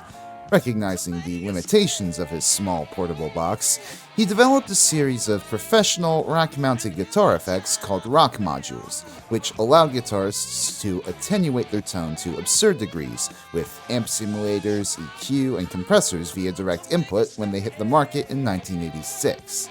And now with this stack, you can get every sound that's ever been on the Boston album, plus a whole lot more. It's got distortion sounds and clean settings, chorus, echo, and flanger, phase, anything you want. We've got some EQ built in for different tones, so you can adjust any tone you want to suit your own taste. So if you don't want to sound just like Boston, you don't have to. You can have any sound you want.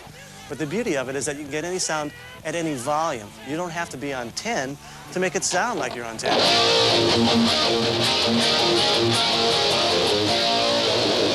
From there, Scholz R&D made a bunch of other products that I could probably spend a long time badly explaining, but Suffice it to say that their products were hot items of the day used for practice, performing, and recording. It's been funny reading up on Third Stage because a common assertion I see is that it was completely unexpected that Boston made the comeback they did with Third Stage, given that 1986 was just a completely different musical landscape to 1976. And I'm just like, bro, Boston built that landscape, not just through their impact on radio rock, but through the possibilities Scholz R&D opened up for musicians of the day. Plenty of classic rock albums from the period were recorded either in part or entirely using SR&D gear, including Joe Satriani's Surfing with the Alien, Megadeth's Killing Is My Business, and none other than one of the best-selling rock albums of not just the 80s, but of all time, Def Leppard's Hysteria.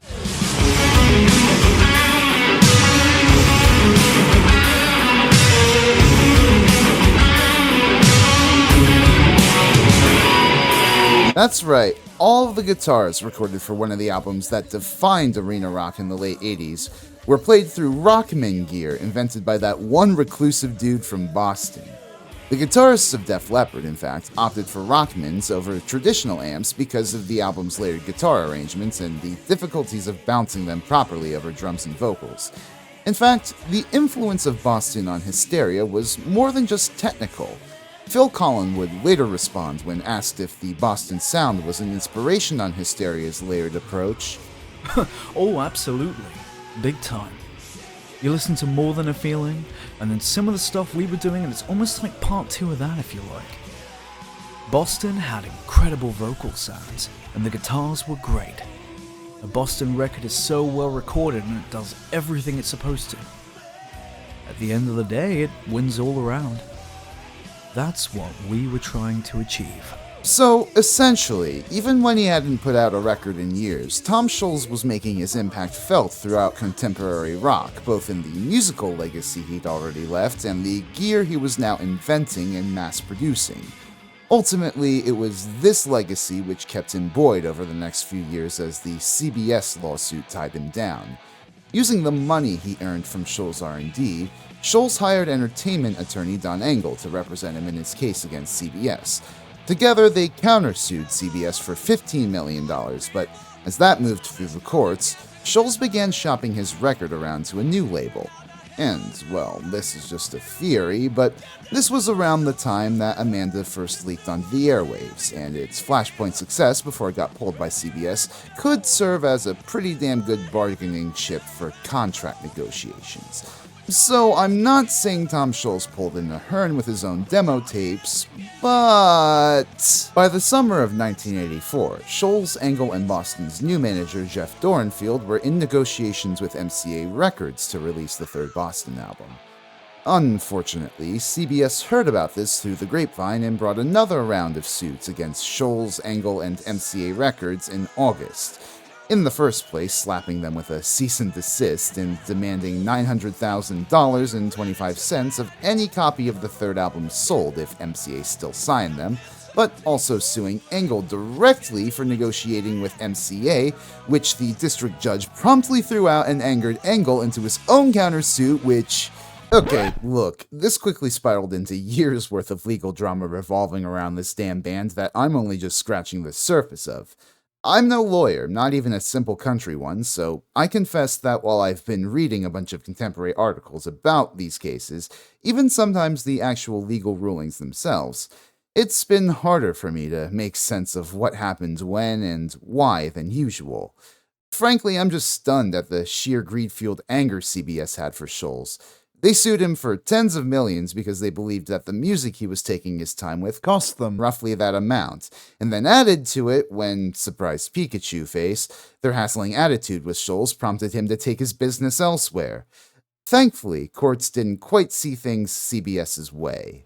On April 23, 1985, New York Federal Court Justice Vincent L. Broderick not only failed to see any irreparable harm to CBS's profits if they did not put out the third Boston album and failed to sympathize with their withholding of royalties, but also released the stay on Scholz, Engle, and MCA, allowing their negotiations to go forward. There was just one slight problem for the three. Scholz still wasn't done with his album. As you might expect, both Scholz's involvement in his music gear company and CBS's lawsuit against him took up a lot of his time away from the studio, and he even sustained a few injuries from basketball games he played on the side. Nevertheless, he did steadily chip away at the third Boston album as the early 80s made way for the mid-80s, even if his pace lessened towards the end. As he would recount, "When I first started on this, I would put in, 50 to 60 hours a week in the studio. I was there pretty much every day. I really haven't had what you'd call a vacation since I started, but slowly I came down, and by the time I finished, after the back injury, I was only working 20 hours a week. By then, I would literally have to drag myself down there. It was like I was two people. One wanted to fool around and go watch the Celtics on TV, and the other would say, 'No, you have work to do.' It was awful. It was very hard driving myself for those last few years." Which, allow me to pull out my metaphorical pinboard here. The final date on the Don't Look Back tour was October 28, 1979, roughly 16 days after the start of the 1979-1980 NBA season. This was just as the Larry Bird-led Celtics were beginning their 1980s ascent, equaled only by their West Coast rivals, the Los Angeles Lakers, who just drafted Bird's college ball rival, Magic Johnson. I do not doubt that Scholz, a Boston area resident and a basketball enthusiast, was over the goddamn moon with his love of the sport to the point that being a Celtics fan took up as much passion for him as any of his other hobbies. Like, literally, Third Stage only came out after the Celts had won their 3 championship titles for the decade. Coincidentally, Bird's career-changing back injury happened around the same time Scholz's back injury threatened to further delay his album's completion indefinitely. I guess what I'm trying to say here is that somehow, if you're a Boston fan and a Lakers fan, Third Stage's delay is another thing you get to hate the Celtics for. Fuck Boston. Fuck Boston. Fuck Boston. Fuck Boston. In any event, Scholz couldn't do everything alone. After all, he still needed drums done for the remainder of the album. Hell, he even wanted the cymbals on Hashian's drum tracks redone because of an audio glitch caused by them. And so finally, after years apart, Scholz reached out to his old friend Jim Mastier to rejoin the Boston fold around the time CBS began exerting more pressure on the band. Additionally, when he suffered his back injury in 1985 and was reduced to recording guitar parts while lying down on a surfboard, he reached out to an old friend of his from the Sammy Hagar solo band, guitarist Gary Pill. Pill was then looking for new work after Hagar had, as you may know, moved on to greener pastures. And so the guitarist eagerly accepted Scholz's invite to come record leads on the new Boston record. Altogether, the 3 of them plus Delp came in to finish the record steadily over the course of 1985 and 1986. At last, by that summer, it was ready for release. Scholz had come a long way since the end of 1979. By his estimate, he worked 10,000 hours on the album, went through 100 reels of tape, pressed the record button over 1 million times, and replaced 175 light bulbs in his studio before the album was ready. And even then, it took him another fucking month to write the liner notes. Fucking hell, man, can you chill? At long last, Boston's third album, Third Stage, was released on September 26, 1986, alongside Amanda as the first single, and, as though no time had passed since Don't Look Back, began to sell like hotcakes. Reportedly, the album went platinum immediately upon its release, prompting Scholz and his manager to go out for milkshakes at their favorite local soda joint. Far beyond that, however, the album would officially receive certifications up to 3 times platinum on November 25th, becoming only the second album after Lionel Richie's Dancing on the Ceiling to be simultaneously certified so high in its sales. By February of the following year, it had gone 4 times platinum and had produced 3 Billboard Top 40 singles, all without the aid of MTV. As a victory lap, Scholz, Mastier, Delp, and Peel, now joined by David Sykes on bass and Doug Huffman on drums, hit the road for a wildly successful run of American gigs in the summer of 1987, which they ended up doubling, plus a few Canadian dates in 1988 for some reason. Scholz had done it. He'd really done it. Not only did he finish a major label Boston album on his own terms this time, essentially fighting for the free agency to do so, but it had proven a smash hit of a comeback as America gladly welcomed the return of their AOR heroes. Scholz was not yet free of his legal woes, especially with CBS. The label would continue to fight with Scholz in court until 1990, and Yetnikoff would continue to badger MCA in the press, as he would later rant about Third Stage's release in 1988 to Rolling Stone. I don't like it! There's a lawsuit pending! I'm waiting to get Irving on the stand. I would just like to ask him, what's your name? And he'll say, Irving Azoff. And I'll say, you're lying! You always lie! Irving's problem, and he's not a bad guy, is that it's not a character flaw, it's a genetic defect. Irving lies when it's to his advantage to tell the truth. He just can't help it. And if you want to print it, I'll indemnify you. Irving's the kind of guy that walks in the room and says, good morning, and someone else says, you're lying. He can't help himself. I'm thinking of suing MCA under a RICO charge. Fortunately for Scholz, the federal district court jury ruled in his favor on March 20th, 1990, believing that he had not violated CBS's contract by taking his time on Third Stage. As Scholz phrased it, they perhaps saw that the lanky nerd from MIT was not motivated by profit in his work, but perfection.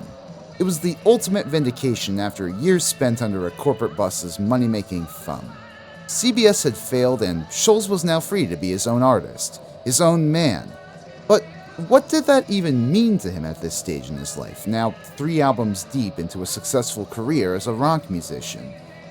Well, it's time to finish up our analysis of Third Stage to find out. Side B opens with the short instrumental A New World, which, curiously enough, is credited not to Tom Scholz or even Brad Delp, but Jim Mastier. No doubt, given the fact that Scholz gives 1982 as the approximate start date for laying this song to tape, it was inspired by Mastier's return, and perhaps the jamming the two would get up to, like in the old days to develop Scholz's demos. Hey, come to think of it, why isn't Mastier credited as a songwriter on the original album? It's a fine instrumental. A bit brief, but it sets the stage for the second side well with a bombastic flair. Scholz's heavy distorted electric guitar pairs well with the crashy crash of Mastier's part, before tapering off with a sudden end into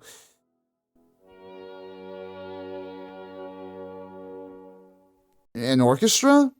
Well, okay, no. If there's anything that you should know about Scholz's guitar wizardry by now, it's that he probably made that sound with a guitar, and oh, what do you know?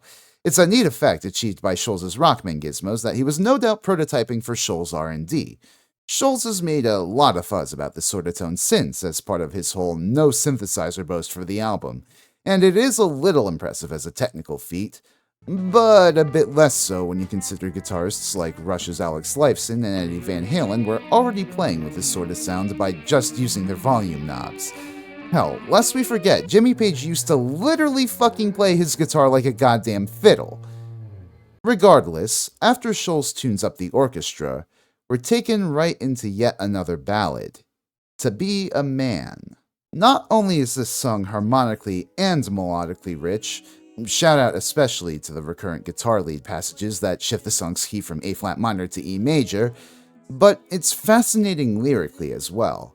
Right from its opening bars, you can tell this is Scholz's attempts to earnestly interrogate the masculinity and manhood which had undergirded a lot of the more fun, loose songs in Boston's earlier days.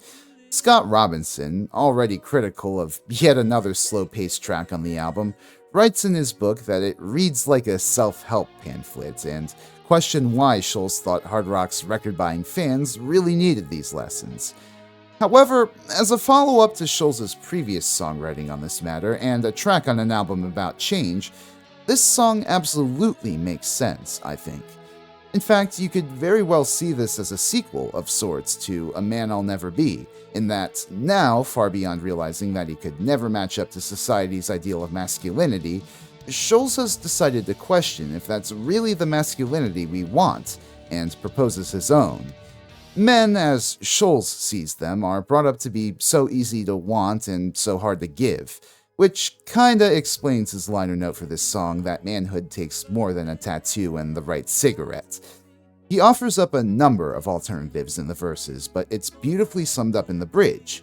To be a man is to have the will to give and not receive, the strength to say what you believe, the heart to feel what others feel inside, to see what they can see. It's all sound advice for men to be more empathetic to others and in tune with their emotions. And then there's that beautiful final chorus.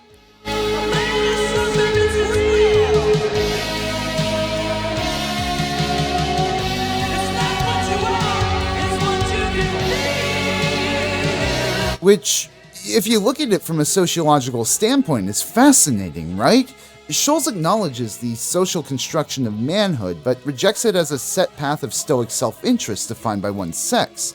Rather, to him, it's a feeling unique to each individual man. Like, I'm not about to call Tom Scholz another Judith Butler, but it's great to see him so confidently reject the macho, hypermasculine tendencies of his time.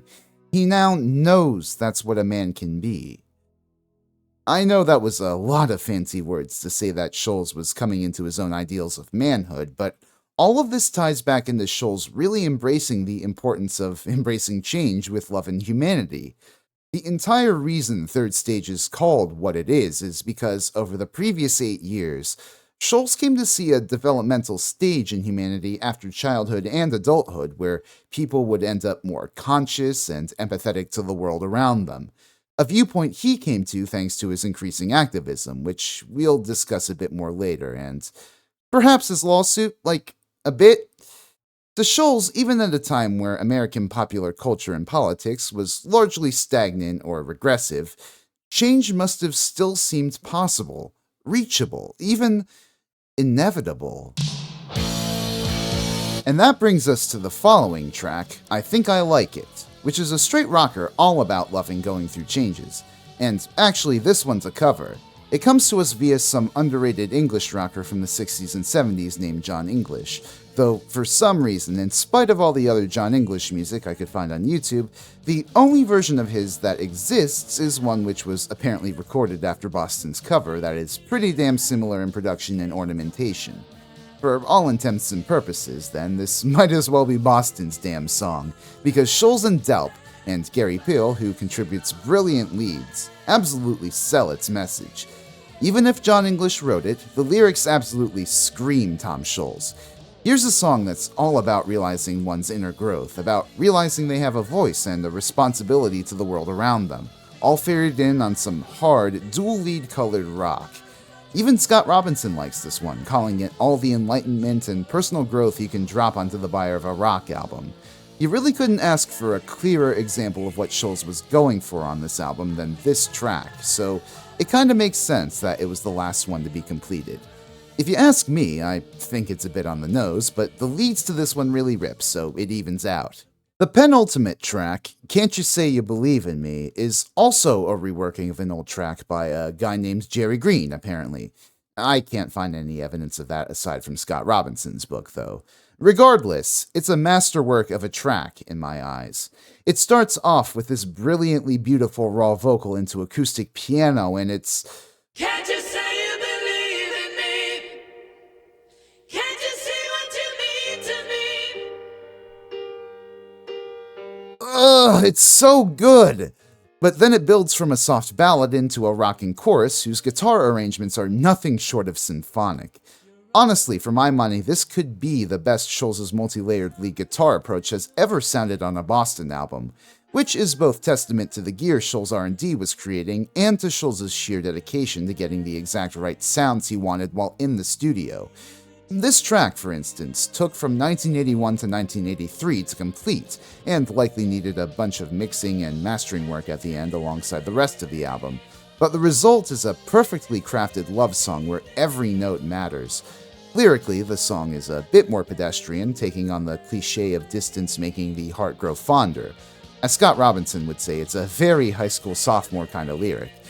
Given the parent album's emphasis on love as this grounding force in times of change, though, I would charitably say that Scholz sees seeking new or rekindling old love as a catalyst of change. The dominant refrain, "Can't you say you believe in me? Can't you see what it means to me?" echoes the focus from side A on being ready to face the future with love at one's side. Though I suppose there is an interesting wrinkle here in that some lines imply love from the past is best left as a memory. Hold that thought though, because there's actually more to Can't You Say, namely an entirely different chunk of song named Still in Love. It's not so much its own song as it is just a brief soft lull in the broader Can't You Say, but it's still neat nonetheless in how everything comes together. You have Scholz's layers of clean guitar delicately echoing through the soundscape with warm tones, Brad Delp whooping and yelling about his need for love,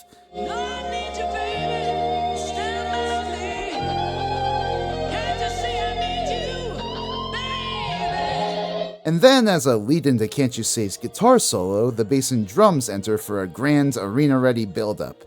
And of course, the solo itself is just bliss. Both for its effortless transitions between balladry and driving rock and this extended interlude, Can't You Say is held up by Scott Robinson as more evidence of Boston's links to progressive rock, comparing its complex structure to songs by Yes and ELP, and even Beethoven Piano Concerti. Indeed, I think it's possible all the classical music that he grew up listening to, which from what I can tell was predominantly romantic, influenced Scholz's love of big pieces of music, which, even if they go through a few different developments that break conventions, ultimately return to strong, memorable themes. And because of gumption like that, he got another top 40 single out of this album, with this song peaking at number 21. That's 3, count them, 3 goddamn top 40 singles after a 7-year chart absence. Can we go 4 for 4 with the album's final single and actually its final track, Holly Ann? Well, it's still a song worth talking about, and it's actually in part to do with its ties to Can't You Say. Holly Ann is another number that takes the tempo down to a balladish pace, though it's more in the vein of something like More Than a Feeling than Amanda or To Be a Man. As Scott Robinson points out, there are a few parallels. Both songs feature the same layering of clean electric guitar and acoustic guitar, both go hard and change to a new key by the chorus, and both revolve around the memory of a girl. That said, 10 years had passed between the two, and Scholz approached his work with a new perspective. Whereas More Than a Feeling was brimming with a bright electric lead guitar at its core, Holly Ann's electric guitars are either broad and sweeping or deliberately layered in order to create a more symphonic sound. In fact, the most notable solo part in the song is the one Scholz takes before the second pre-chorus on his old Hammond organ, which has otherwise been conspicuously absent until now.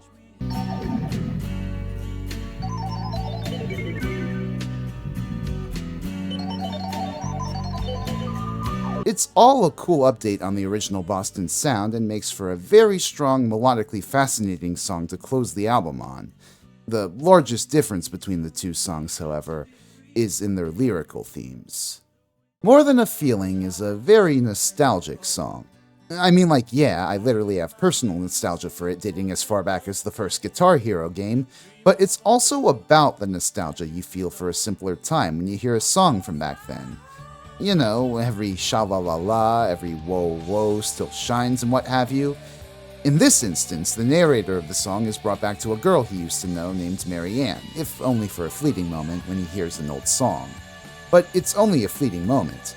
The person of Mary Ann is completely abstract to the point where you have to wonder if she exists in the narrator's mind as an actual person or an ideal. Surprisingly, then, you might be interested to know that Mary Ann was actually based on someone Scholz knew. Fun fact, it was his cousin. Wait, dude, why would you admit to that? I feel like you'd have to waterboard me at Guantanamo before I confess to something like that. Holly Ann, by contrast, is a more visceral memory of lost love in a time of great upheaval, a long-fated romance between two star-crossed hippies lost to the 60s. But to really understand this song, we need to understand why Tom Scholz would write a song like this. After all, by all accounts, Scholz had a pretty fortunate upbringing and education which landed him a well-paying job, a home, and a wife very early on in his life, and he'd be the first to admit his good fortune. The fact is, though, even before he experienced the music industry's depravity firsthand, he was surrounded by indicators that the worst elements of capitalism were crushing and exploiting people around the world as part of a well-oiled systemic machine. You see, he went to MIT during the Vietnam War.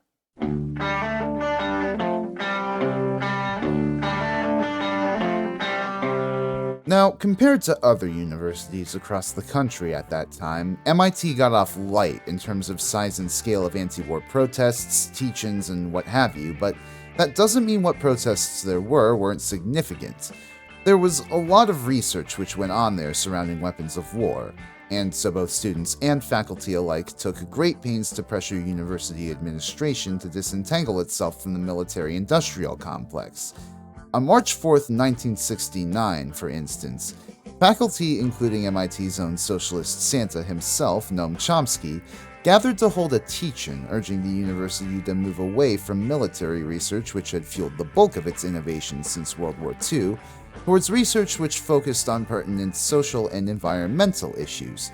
This group would go on to form the Union of Concerned Scientists and enter into talks with administration, but keeping up the pressure in the meantime were student groups like the Science Action Coordinating Committee, or and the MIT chapter of the Students for a Democratic Society before they all imploded later that year. They'd regularly protest against the instrumentation lab especially, which specialized in gun and bomb sight for planes. Some students even participated in a ballsy if short-lived AWOL-GI sanctuary in 1968, and broke down the fucking door to the university president's office in 1970 after the expulsion of anti-war student president Michael Albert on dubious charges. Eventually, university administration relented somewhat to students' key demands, divesting in the instrumentation laboratory and moving all classified research off campus by 1973. However, as continued student outrage over Nixon's actions in Cambodia demonstrated, there still existed a fundamental disconnect between the revolutionary ideals of youth activists and the adaptive, incorrigible institutions they continued to live under. Now, I say all this not to say for certain that this is what Tom Scholz was recalling when he wrote Holly Ann. I didn't see anything in the MIT-focused sources I found that said Scholz was a participant in any of these protests, but I do think it played a part. In his reflection on this song in the liner notes, Scholz writes that it looks back to a brief moment in history of real human beauty, bringing attention to the chorus line, "We stood for life and we would never concede it," before calling the song a tribute to those who remember and live by it. Holly Ann may have been an actual person, or she may have just been a name picked to fit within the chorus melody, but more than anything else, she's a representation of a radical time gone by which, while it never did come to fruition in the way many wanted, should still serve as an example for our own convictions. The lyrics of the song are probably Scholz's most poignantly poetic. In between a number of lyrics evocative of the counterculture, a blue jean lady so eager to be free, Aquarius was really meant to be, and I still hear guitars in the air as we sat in the sand, Scholz finds himself fondly recalling the boldness not just of Holly Ann, but of himself. They were timeless dreamers of another day, had so much to say in a dawning age, lived to turn the world into their fantasy. They and millions of others flashed the sign of peace and held the line against forces working to trash their ideals, if only for that brief, beautiful moment in time.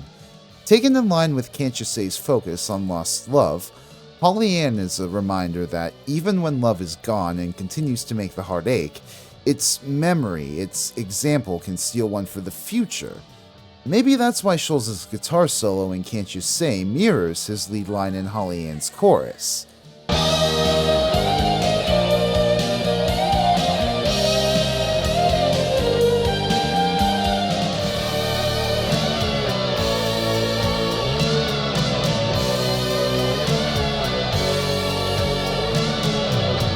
It may not have become another hit, but Holly Ann is probably the best way Scholz could have closed this album, wrapping its themes of love, inner growth, empathy, and change up into a beautiful bow.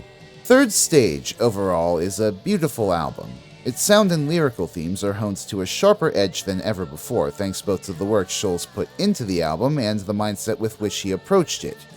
I'm not quite sure if you could say what he went through with Epic and CBS radicalized him, more on that later, but I believe it reminded him of the importance to stand up for himself and the world around him. Asked on the Old Grey Whistle test in 1987 how wealthy he was, he said this. No, I don't have a lot of money. I've gave a fair amount of it away. Some to worthy causes, some to not so worthy causes. And I do have some big plans in the future for some things that I would like to try to do, charitable in nature. And I'm definitely planning on generating a lot of capital to do it. But no, it's not for jet planes and so forth. It would be, although I am a pilot, it would be hard to justify, spending a couple $1 million for my own private jet, knowing that there's things that a couple $1 million could do a great deal of help for in the world. So I could never live with myself being that sort of person. And it is true, he engaged in a number of charitable endeavors after Third Stage, such as founding the DTS Charitable Foundation in 1987, directing said foundation to support food banks and hospice facilities, and in 1988, playing a benefit concert at the Boston Garden to raise money for AIDS victims at a time where they were still heavily stigmatized. Scholz was especially proud, however, to campaign against animal cruelty and promote a vegetarian diet, having made the switch himself back in 1979 following Brad Delp. Hell, within the liner notes of Third Stage, he provides the contact information not just for the Vegetarian Information Service, but for Greenpeace, the Fund for Animals, the International Fund for Animal Welfare, the Animals Agenda, and... oh lord, PETA. Does he know? The point is, Scholz was now at the stage in his life where he wanted to use his wealth and influence as a force for good. He no longer wanted to be the shy nerd that worked on albums for a label's profits, but a true artist and force for change in both the music business and beyond. And Third Stage was his grand thesis statement announcing this pivot. The fact is, though, in the years since, the album's kind of been left by the wayside. Sure, it's sold over 4 million copies, but as the years rolled on and the debut album, hell, even Don't Look Back, continued to rack up certifications, Third Stage remained stagnant. In fact, as Scott Robinson and a few others through the years have observed, each Boston album since the debut has sold a fraction less, and that is especially apparent in their commercial fortunes after Third Stage. What on earth happened? Third Stage was this grand triumph, and then it wasn't? Well, it's finally time to take a step away from Tom Scholz's perspective for a bit. You might have noticed that I've been pretty heavily focused on Scholz this video, one might say to the detriment of his other bandmates. There's a damn good reason for that.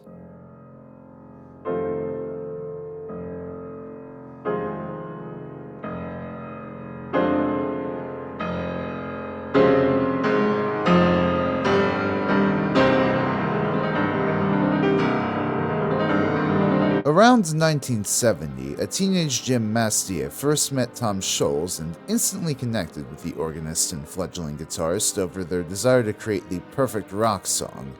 As they jammed together in Scholz's basement studio, Mastia would later recall, Scholz gradually built his songs off the drummer's rhythmic foundation.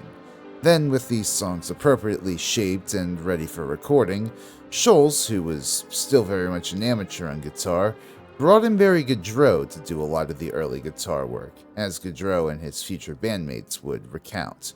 Scholz would of course later get to the point where he could confidently re-record the entirety of Boston's debut demos on his own, but the augmentation of the Mother's Milk lineup with Goudreau and Brad Delp on guitar was as much a practical necessity early on as it was a musical choice.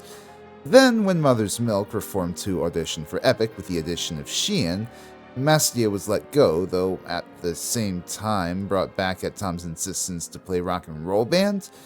Whatever the case, this left Mastia in a weird, limbo-like state for years after the fact where he wasn't too sure if Scholz really cared for his contributions.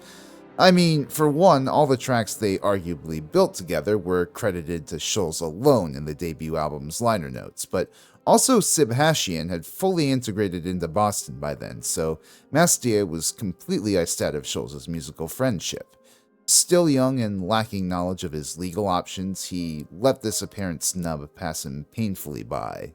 Meanwhile, Goudreau, Sheehan, Hashian, and Delp were all riding high off their friend Tom Scholz's serious coup in scoring a record deal while hoping to express themselves musically as well.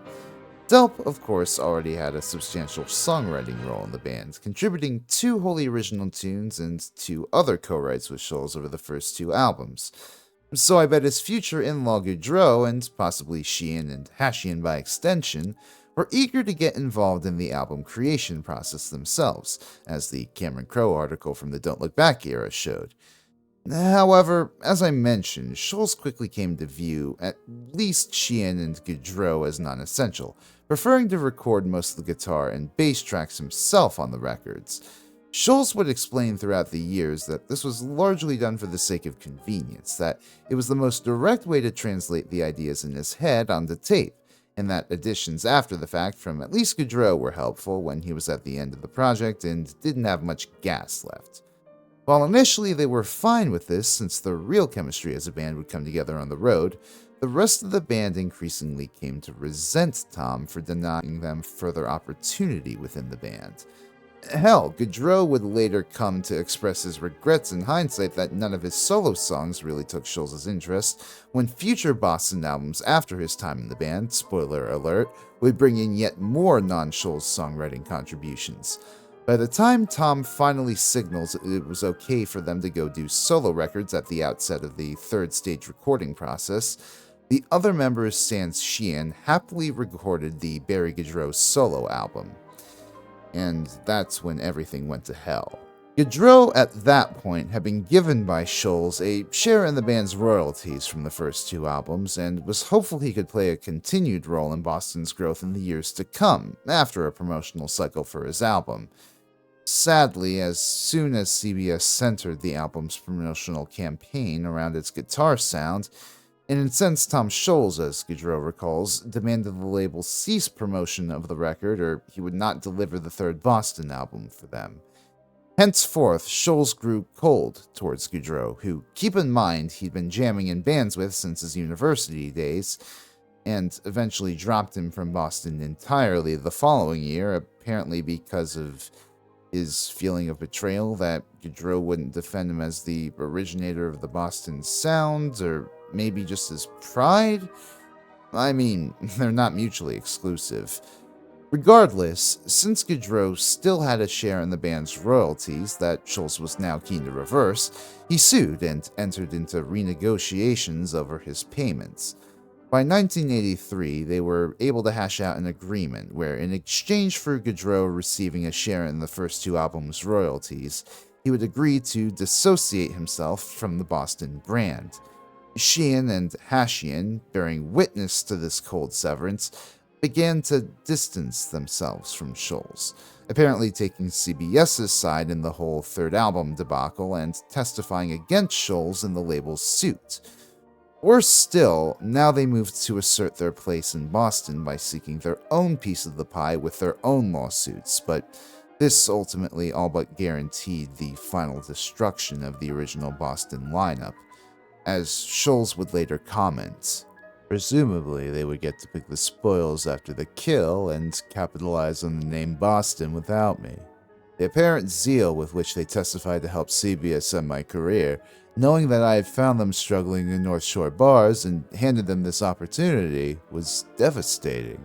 Sometime before this collapse, Jim Mastier, who was then making some preliminary demos with a now-free Barry Goudreau, began receiving calls from Tom Scholz again, asking if he'd like to come help him with some recordings like old times and saying that he and Delp were the creative force that had guided early Boston along.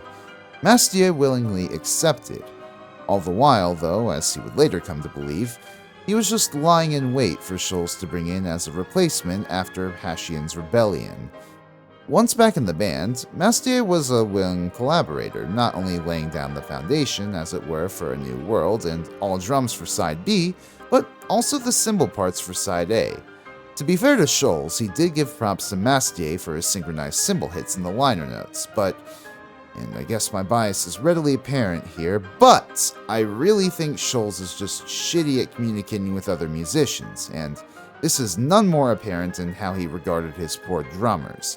Scholz seemed to not think much of Hashian's ability to the point where he made 60 cuts to his drum track in Don't Look Back, and later hung it up in his studio for all to see. Over the behind us, there are a lot of little pieces of quarter-inch tape about an inch long. What are they? Up there on the wall, you mean?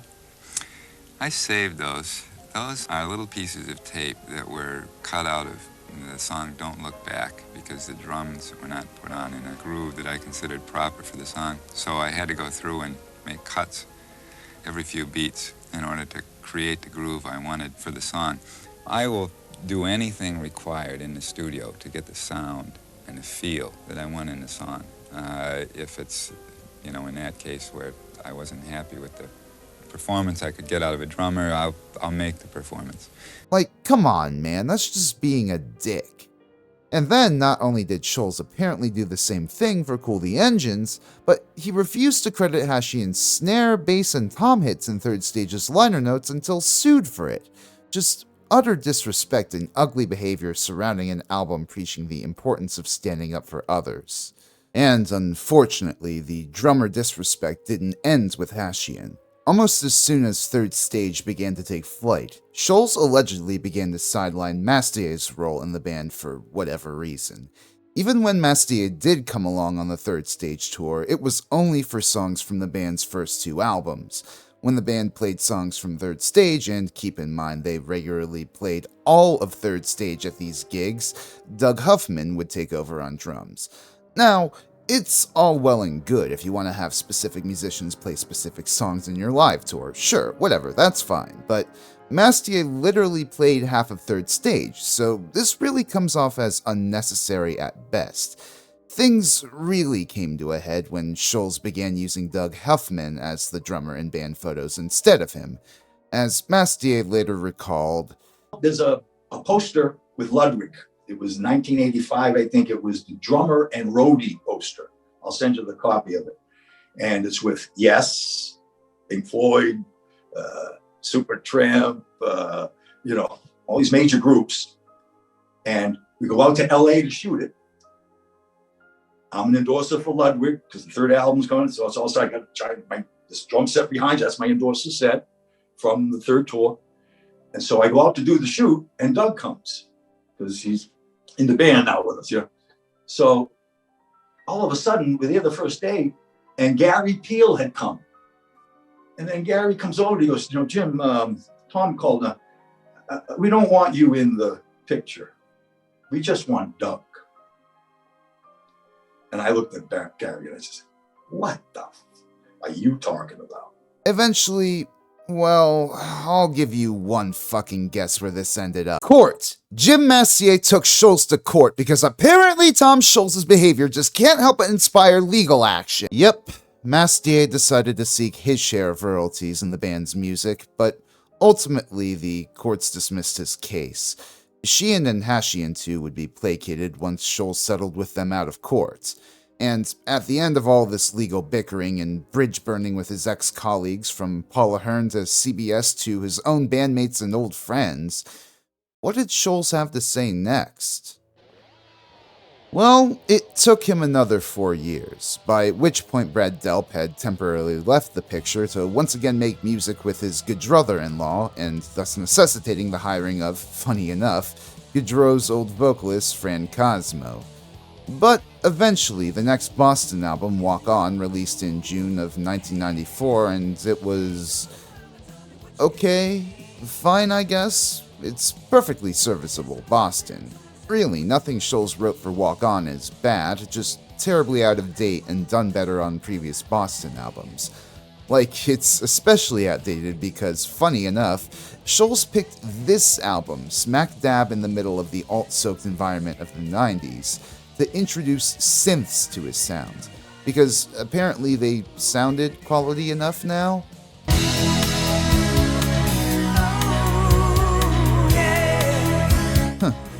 Okay.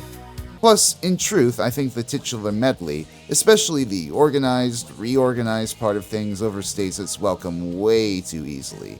In fact, you could say that about quite a few songs on here, given that Walk On was basically Boston's longest album at the time of its release. I mean, mercifully, Scholz doesn't succumb to the whole, let's load up our CDs with 20 songs just because it can hold them trend of the time. It's only 44 minutes. But when all Boston albums before then had been a punchy in and out affair, it really does stand out. And speaking of trends, it was around this time that Scholz's methodical and reclusive workflow really became more of a detriment to his platform than ever before. While his Rockman line of products helped elevate guitar tones to an absurd degree through the early 90s, by that point, what else but the Seattle grunge scene came waltzing in to, like the punks against progressive rock before them, demolish the overbloatedness of 80s arena rock. There's a telling moment in an interview from just before Walk-On's release where Tom Scholz is asked about recent trends in rock musicians embracing analog effects, and he brings up how the monotone, hard rock and roll music that's in the American forefront today would be fine just using tube amps, but since developing his own gear, he hasn't used one. When asked if he was talking about grunge acts, he responded, "Deadass, is that what it's called?" Mind you, this was 2 months after the tragic death of Kurt Cobain. An entire musical movement came and went in between when Scholz started on Walk On and released it, and he couldn't even bother to acquaint himself beyond casually hearing music in public spaces. Basically paid no mind to recent music since 1973, but this was when he was still an innovator in rock. By 1994, he had sold off Scholz R&D to Dunlop Manufacturing. He increasingly was becoming more of a pilot than a baller, and the center had shifted from underneath his generation towards the distinctly different tastes of Gen X. Scholz was essentially fated to making the sort of music he and diehard Boston fans would like, while the rest of the world had moved on. Walk On went platinum close to release, and hasn't been certified since. With the weight of Scholz R&D off his shoulders and recent advancements in technology making his workflow more efficient, Scholz was more optimistic about his productivity as a musician, hoping the next Boston album would be ready by 1999. In fact, Delp returned to the Boston fold for the Walk On tour as a co-lead singer, and joined the rest of the band in recording a few tracks for and touring on a greatest hits album a few years later. That said, what else but legal drama held Scholz up for a good few years as Paula Hearn came back to sue him for breach of contract, for not paying him royalties from Third Stage as they had agreed in 1981. Initially, the court sided with Ahern, believing Scholz had breached contract by not paying the royalties, even when Scholz and Engel had argued. Ahern had inadequately accounted for and paid Scholz his royalties from the first few albums. However, Scholz was able to avoid a $500,000 fine on appeal, in spite of courts refusing to buy his claims that Ahern breached their agreement. Legal issues aside, Scholz also became a lot less trusting. Whereas we know where he recorded the first 2 albums, he's been a lot more mum since to outsiders, to the point where he once straight up picked an AR representative up and drove him to his studio to show him the follow-up to Walk On, which, I might add, he did multiple times. What, no blindfold? Boston by this point had once again turned over with a new drummer, a new bassist, and Fran Cosmo's own damn son as a 5th guitarist in addition to Delp, Cosmo, Peel, and Scholz. Throw one more in there and you might as well have a goddamn league of crafty guitarists. But Jesus, even then, Scholz brought in even more session musicians than ever before this time, and after another 4 years of recording, to his credit, at least this is about the same time he spent on Walk On, the new album by Downers Revenge was ready. What, you've never heard of Downers Revenge? They're only the hippest new rock band the youth are listening to, headed by an upcoming 55-year-old multi-instrumentalist named Tom Scholz. It's Boston. Scholz teased out new Boston music by putting it on file share sites under a pseudonym to try and appeal to the youth. I mean, to his credit, the song he did put out, Corporate America, went straight to number 1 on mp3.com. Yeah, this thing wasn't exactly lighting the country on fire like the latest Limp Bizkit. But to ingratiate himself to the youth even further, since at this point he'd burnt his bridges with MCA by bad-mouthing them for holding Walk On's release back, he decided to sign to Artemis Records. Artemis were, already not a good sign, a small, independent record label founded by Nirvana's old manager, Danny Goldberg, known for such classic albums as, Warren Zevon's final album, The Wind, Steve Earle's The Revolution Starts Now, and The Bahamens who let the dogs out. Oh no. But was the new Boston album released on Artemis, also named Corporate America, also good? It's just more Boston. I mean, props to Scholz where it's due. There are more co-writes and even bandmate contributions here than ever before, so I guess it's Boston trying to be more of a band and not an ex-Polaroid employee's passion project. All the same, most of the songs are mid. Like, it just sounds at this point like Boston going through the motions, except now, the drums sound like shit. I mean that, compared with their punch on the first two albums, and even the more reverberant sound on Third Stage and Walk On, the drums just sound like sequenced ass here, which is all the more surprising since Scholz has now gotten to the point where he can literally play most of his own drum parts. Vocally, it's also a mixed bag. I guess Fran Cosmo sounds pretty good, and it's neat how new bassist Kimberly Dama, a woman, even gets her own moments to impress vocally. But then Tom Scholz gets a few moments.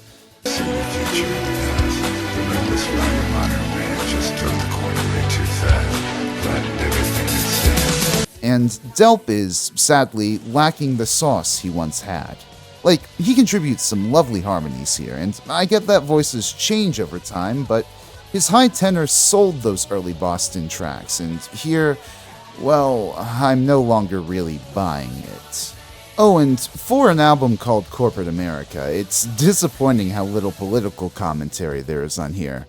Like, only the title track tries and holds a mirror up to the rot of the American economy circa the turn of the century, but doesn't offer much else other than a pessimistic who's gonna save us.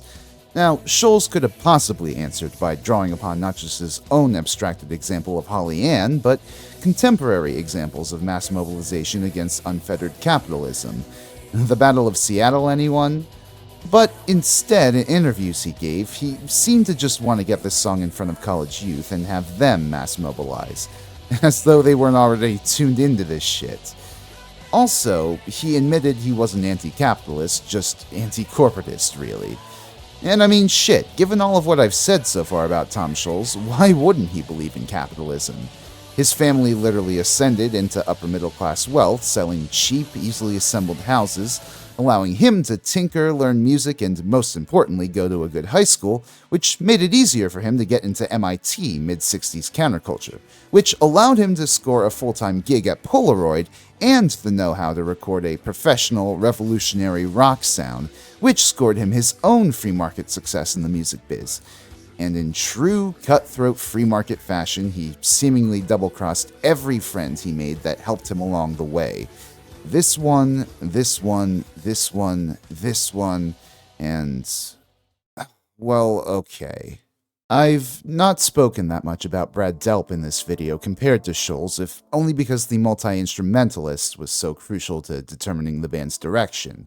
But Delp was always a constant in Boston. Even when his brother-in-law got booted from the band, even when he took his brief sabbatical in the early 90s, Delp remained friends with Scholz. The two, of course, bonded over their work together. Scholz has said that the two had something of a Vulcan mind link, even if they sometimes butt heads over conflicting ideas, but also over their vegetarianism and animal rights activism. They often shared jokes together in the studio or on the road, even if, funny enough, they never really hung out outside of the band. As Delp would describe his relationship with Scholz, I do think of Tom as a special person. I'm not one to throw the term genius around and apply it to just anyone.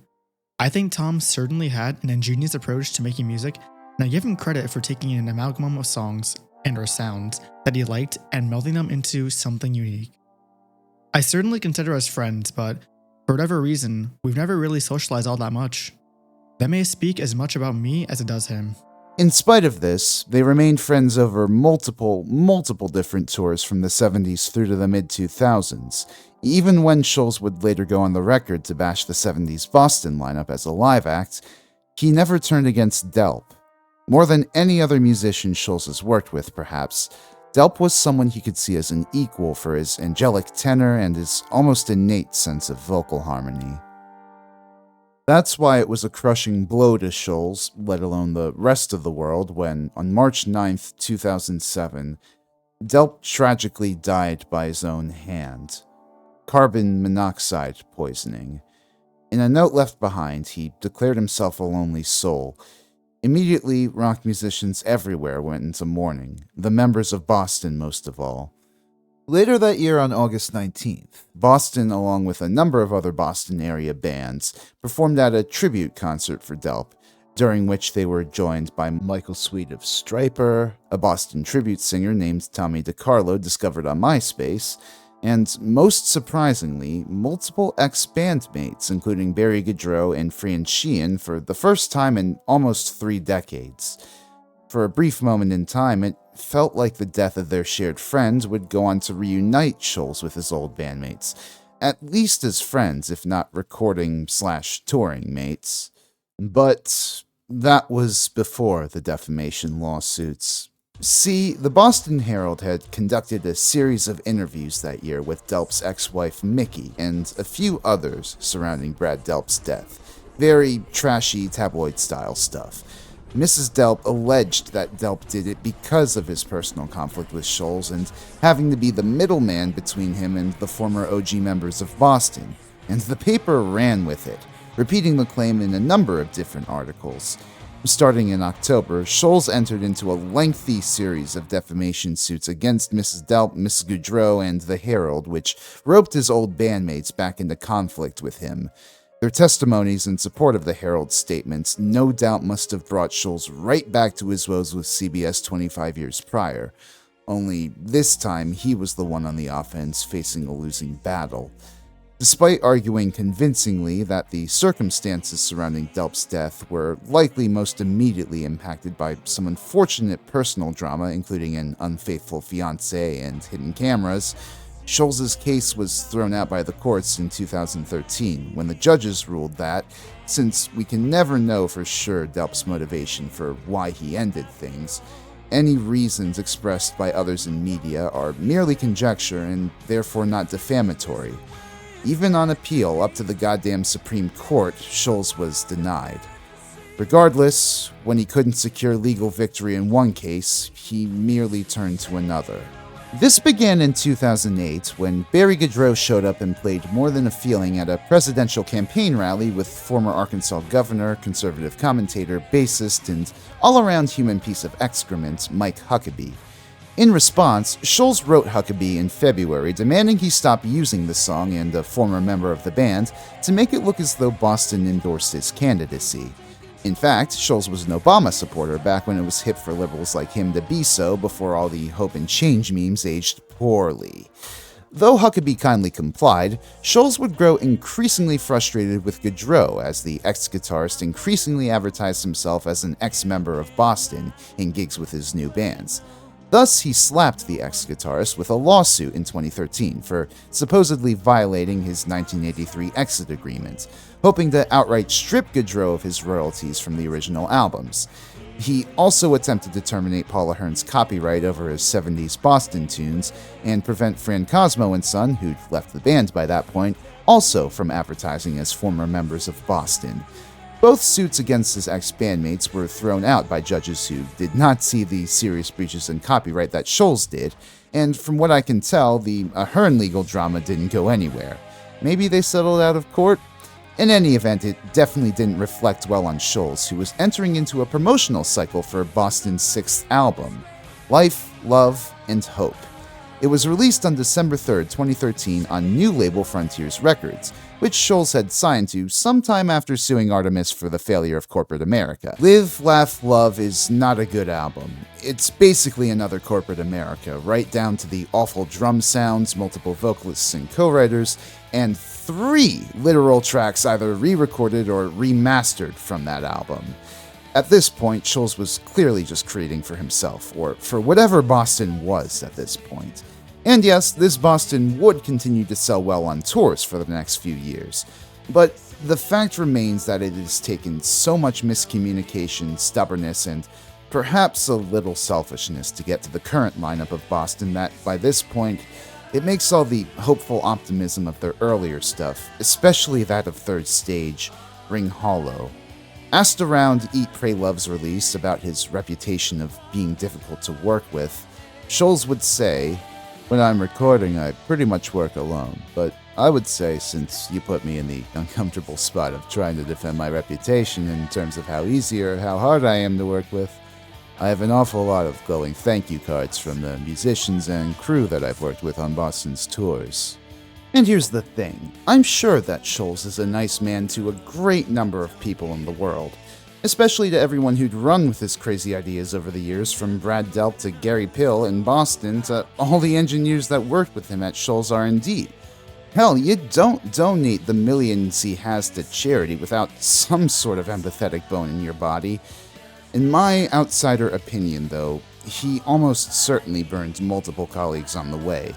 Sometimes justified, perhaps, but other times completely avoidable if he'd just been more willing to fucking communicate. If he'd taken Mestier to the side and hashed out their contributions to the original Boston material, if he'd been more lenient with allowing Gaudreau and Sheehan to fill in more of his vision, if he hadn't taken Sebastian for granted, who knows? Perhaps he'd be less controversially held up as the genius he is. Perhaps he'd be able to convincingly use his platform to advocate for systemic issues we can band together to fix. Perhaps Third Stage, in all its optimistic, forward-looking, and empathetic glory, would still be remembered today as the rock masterpiece it actually is. But ultimately, Scholz could not sell Third Stage long-term because he just was not the man to convincingly preach his ideals to a broader public.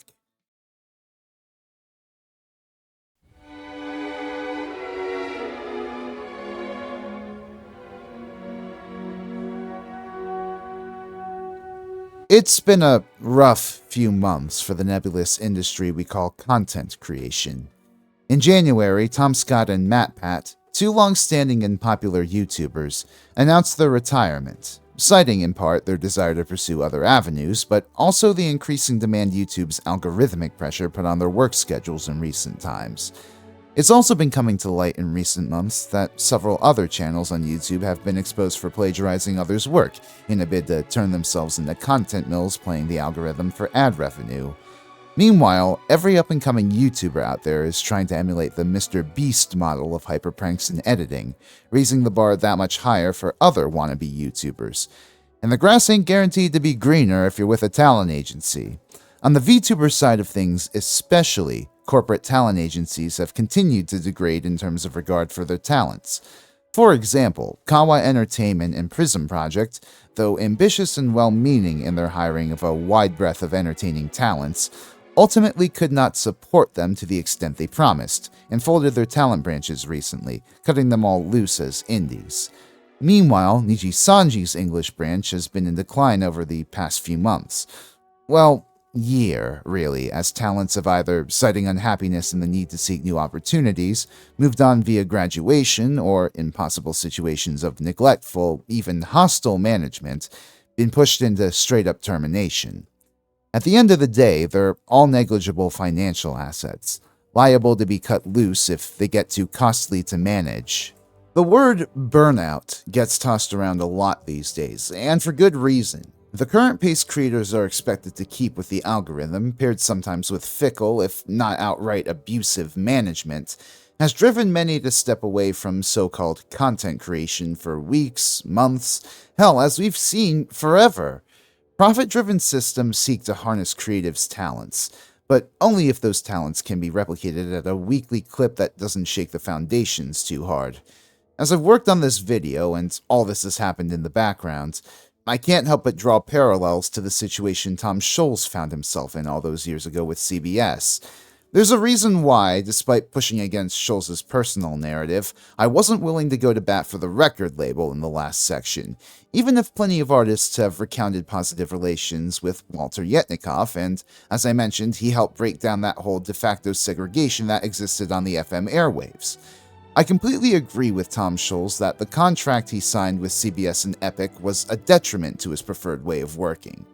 Sure, there might have been artists at the time who were definitely able to squeeze out 10 albums over the course of 6 years, but it wasn't a healthy pace, especially if you were trying to make something artistically detailed and satisfying in the way Scholz was. As one of the first high-profile legal cases over a rock musician's recording contract, Scholz's victory set precedents for artists' power in setting the terms of their contracts. But moreover, it and the album which emerged from it, Third Stage, is an affirmation that taking the slow, comfortable, methodical approach to artistic creation is no sin. Or at least it shouldn't be.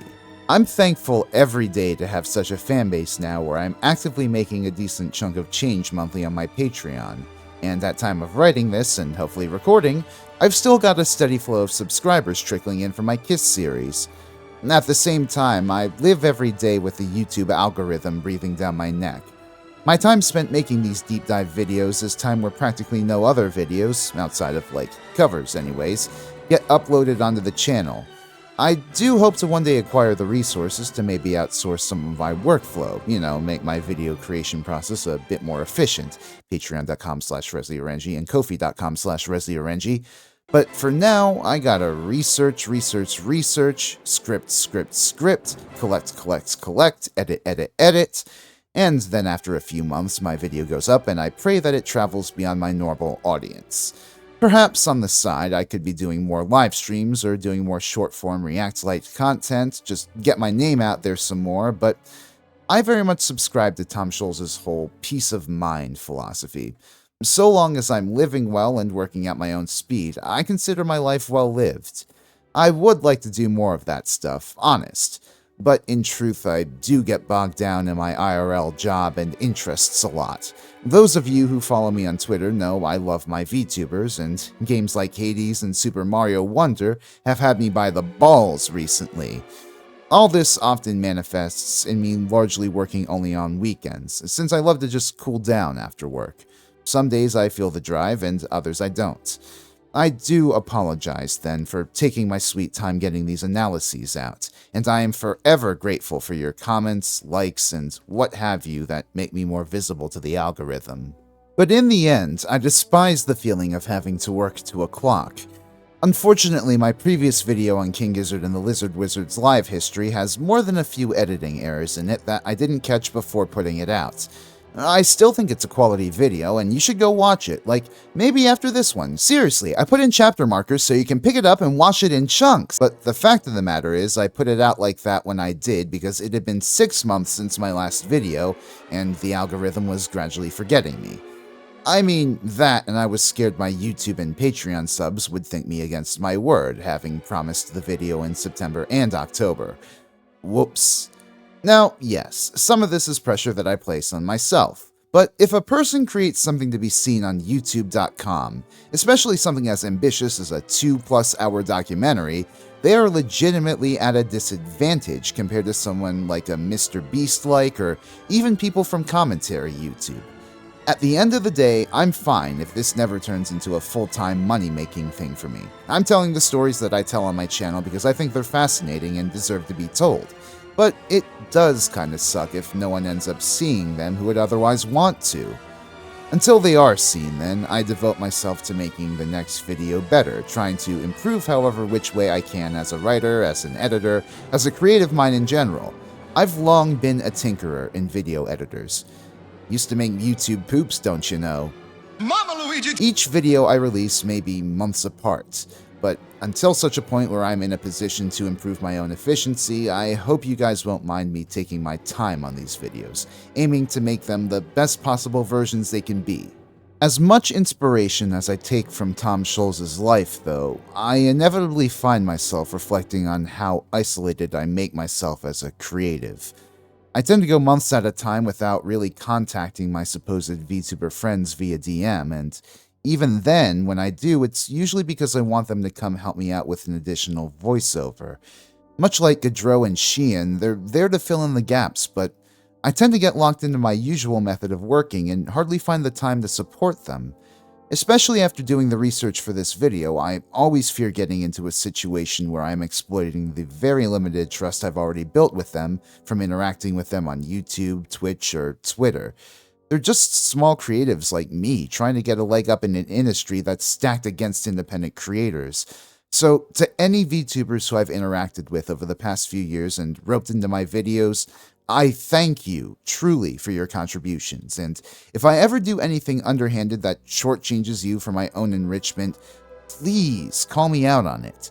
People in the comments like to call out my guest VOs for not really sounding accurate to their characters, and I get the criticism, but I would much rather let them bring their own vocal talents to the project, and whether that's imitating the person in question or just giving their own natural delivery, I'm for it.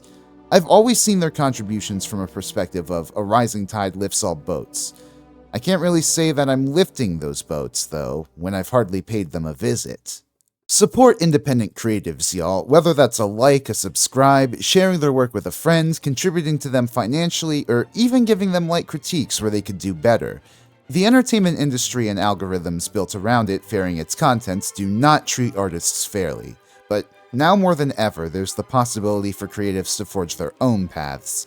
Every day, I see smaller video essayists and independent VTubers like myself participate in collabs with each other, building each other up and finding community in each other's arts.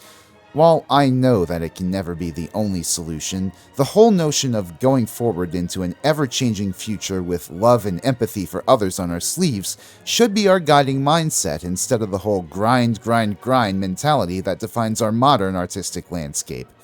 Because when we come together, we can make not just great art, but great changes. Corporations and algorithms do not define us. We define ourselves, and we can build our own futures together, if only we all focus on coming together. So for the next few months, I've got a few plans. As far as what I intend on doing for my next video essay, I'll be working on my first ever patron-voted topic, the rise and fall of glam metal. It's going to be a long and winding video, possibly series, that'll look over a lot of albums and draw on a lot of perspectives, including that of a certain Knights in Satan service. So look forward to hearing more about that when I start up on the research for it. Additionally, I may even continue live streaming on my channel. I'm not going to go full stream everyday VTuber, but I want to have at least some sort of talk stream every week with y'all where I discuss how I've been and what I've been up to across New York City during the process of making my videos. I have a very sharp, clear idea of what sort of community I want to cultivate on my channel going forward. One where people, creatives especially, are unafraid to express themselves. One where we're unafraid and unapologetic to stand for what's right, to be for life and never concede it. I'm gonna make my silly hours-long video essays, yes, but I will try to be more of a community man, someone who emerges more from his shell to help build a positive environment beyond the cutthroat business of content creation. I hope that you'll continue to join me. But that'll do it for this time. Take care of yourselves, and I'll see y'all next time. Bye-bye.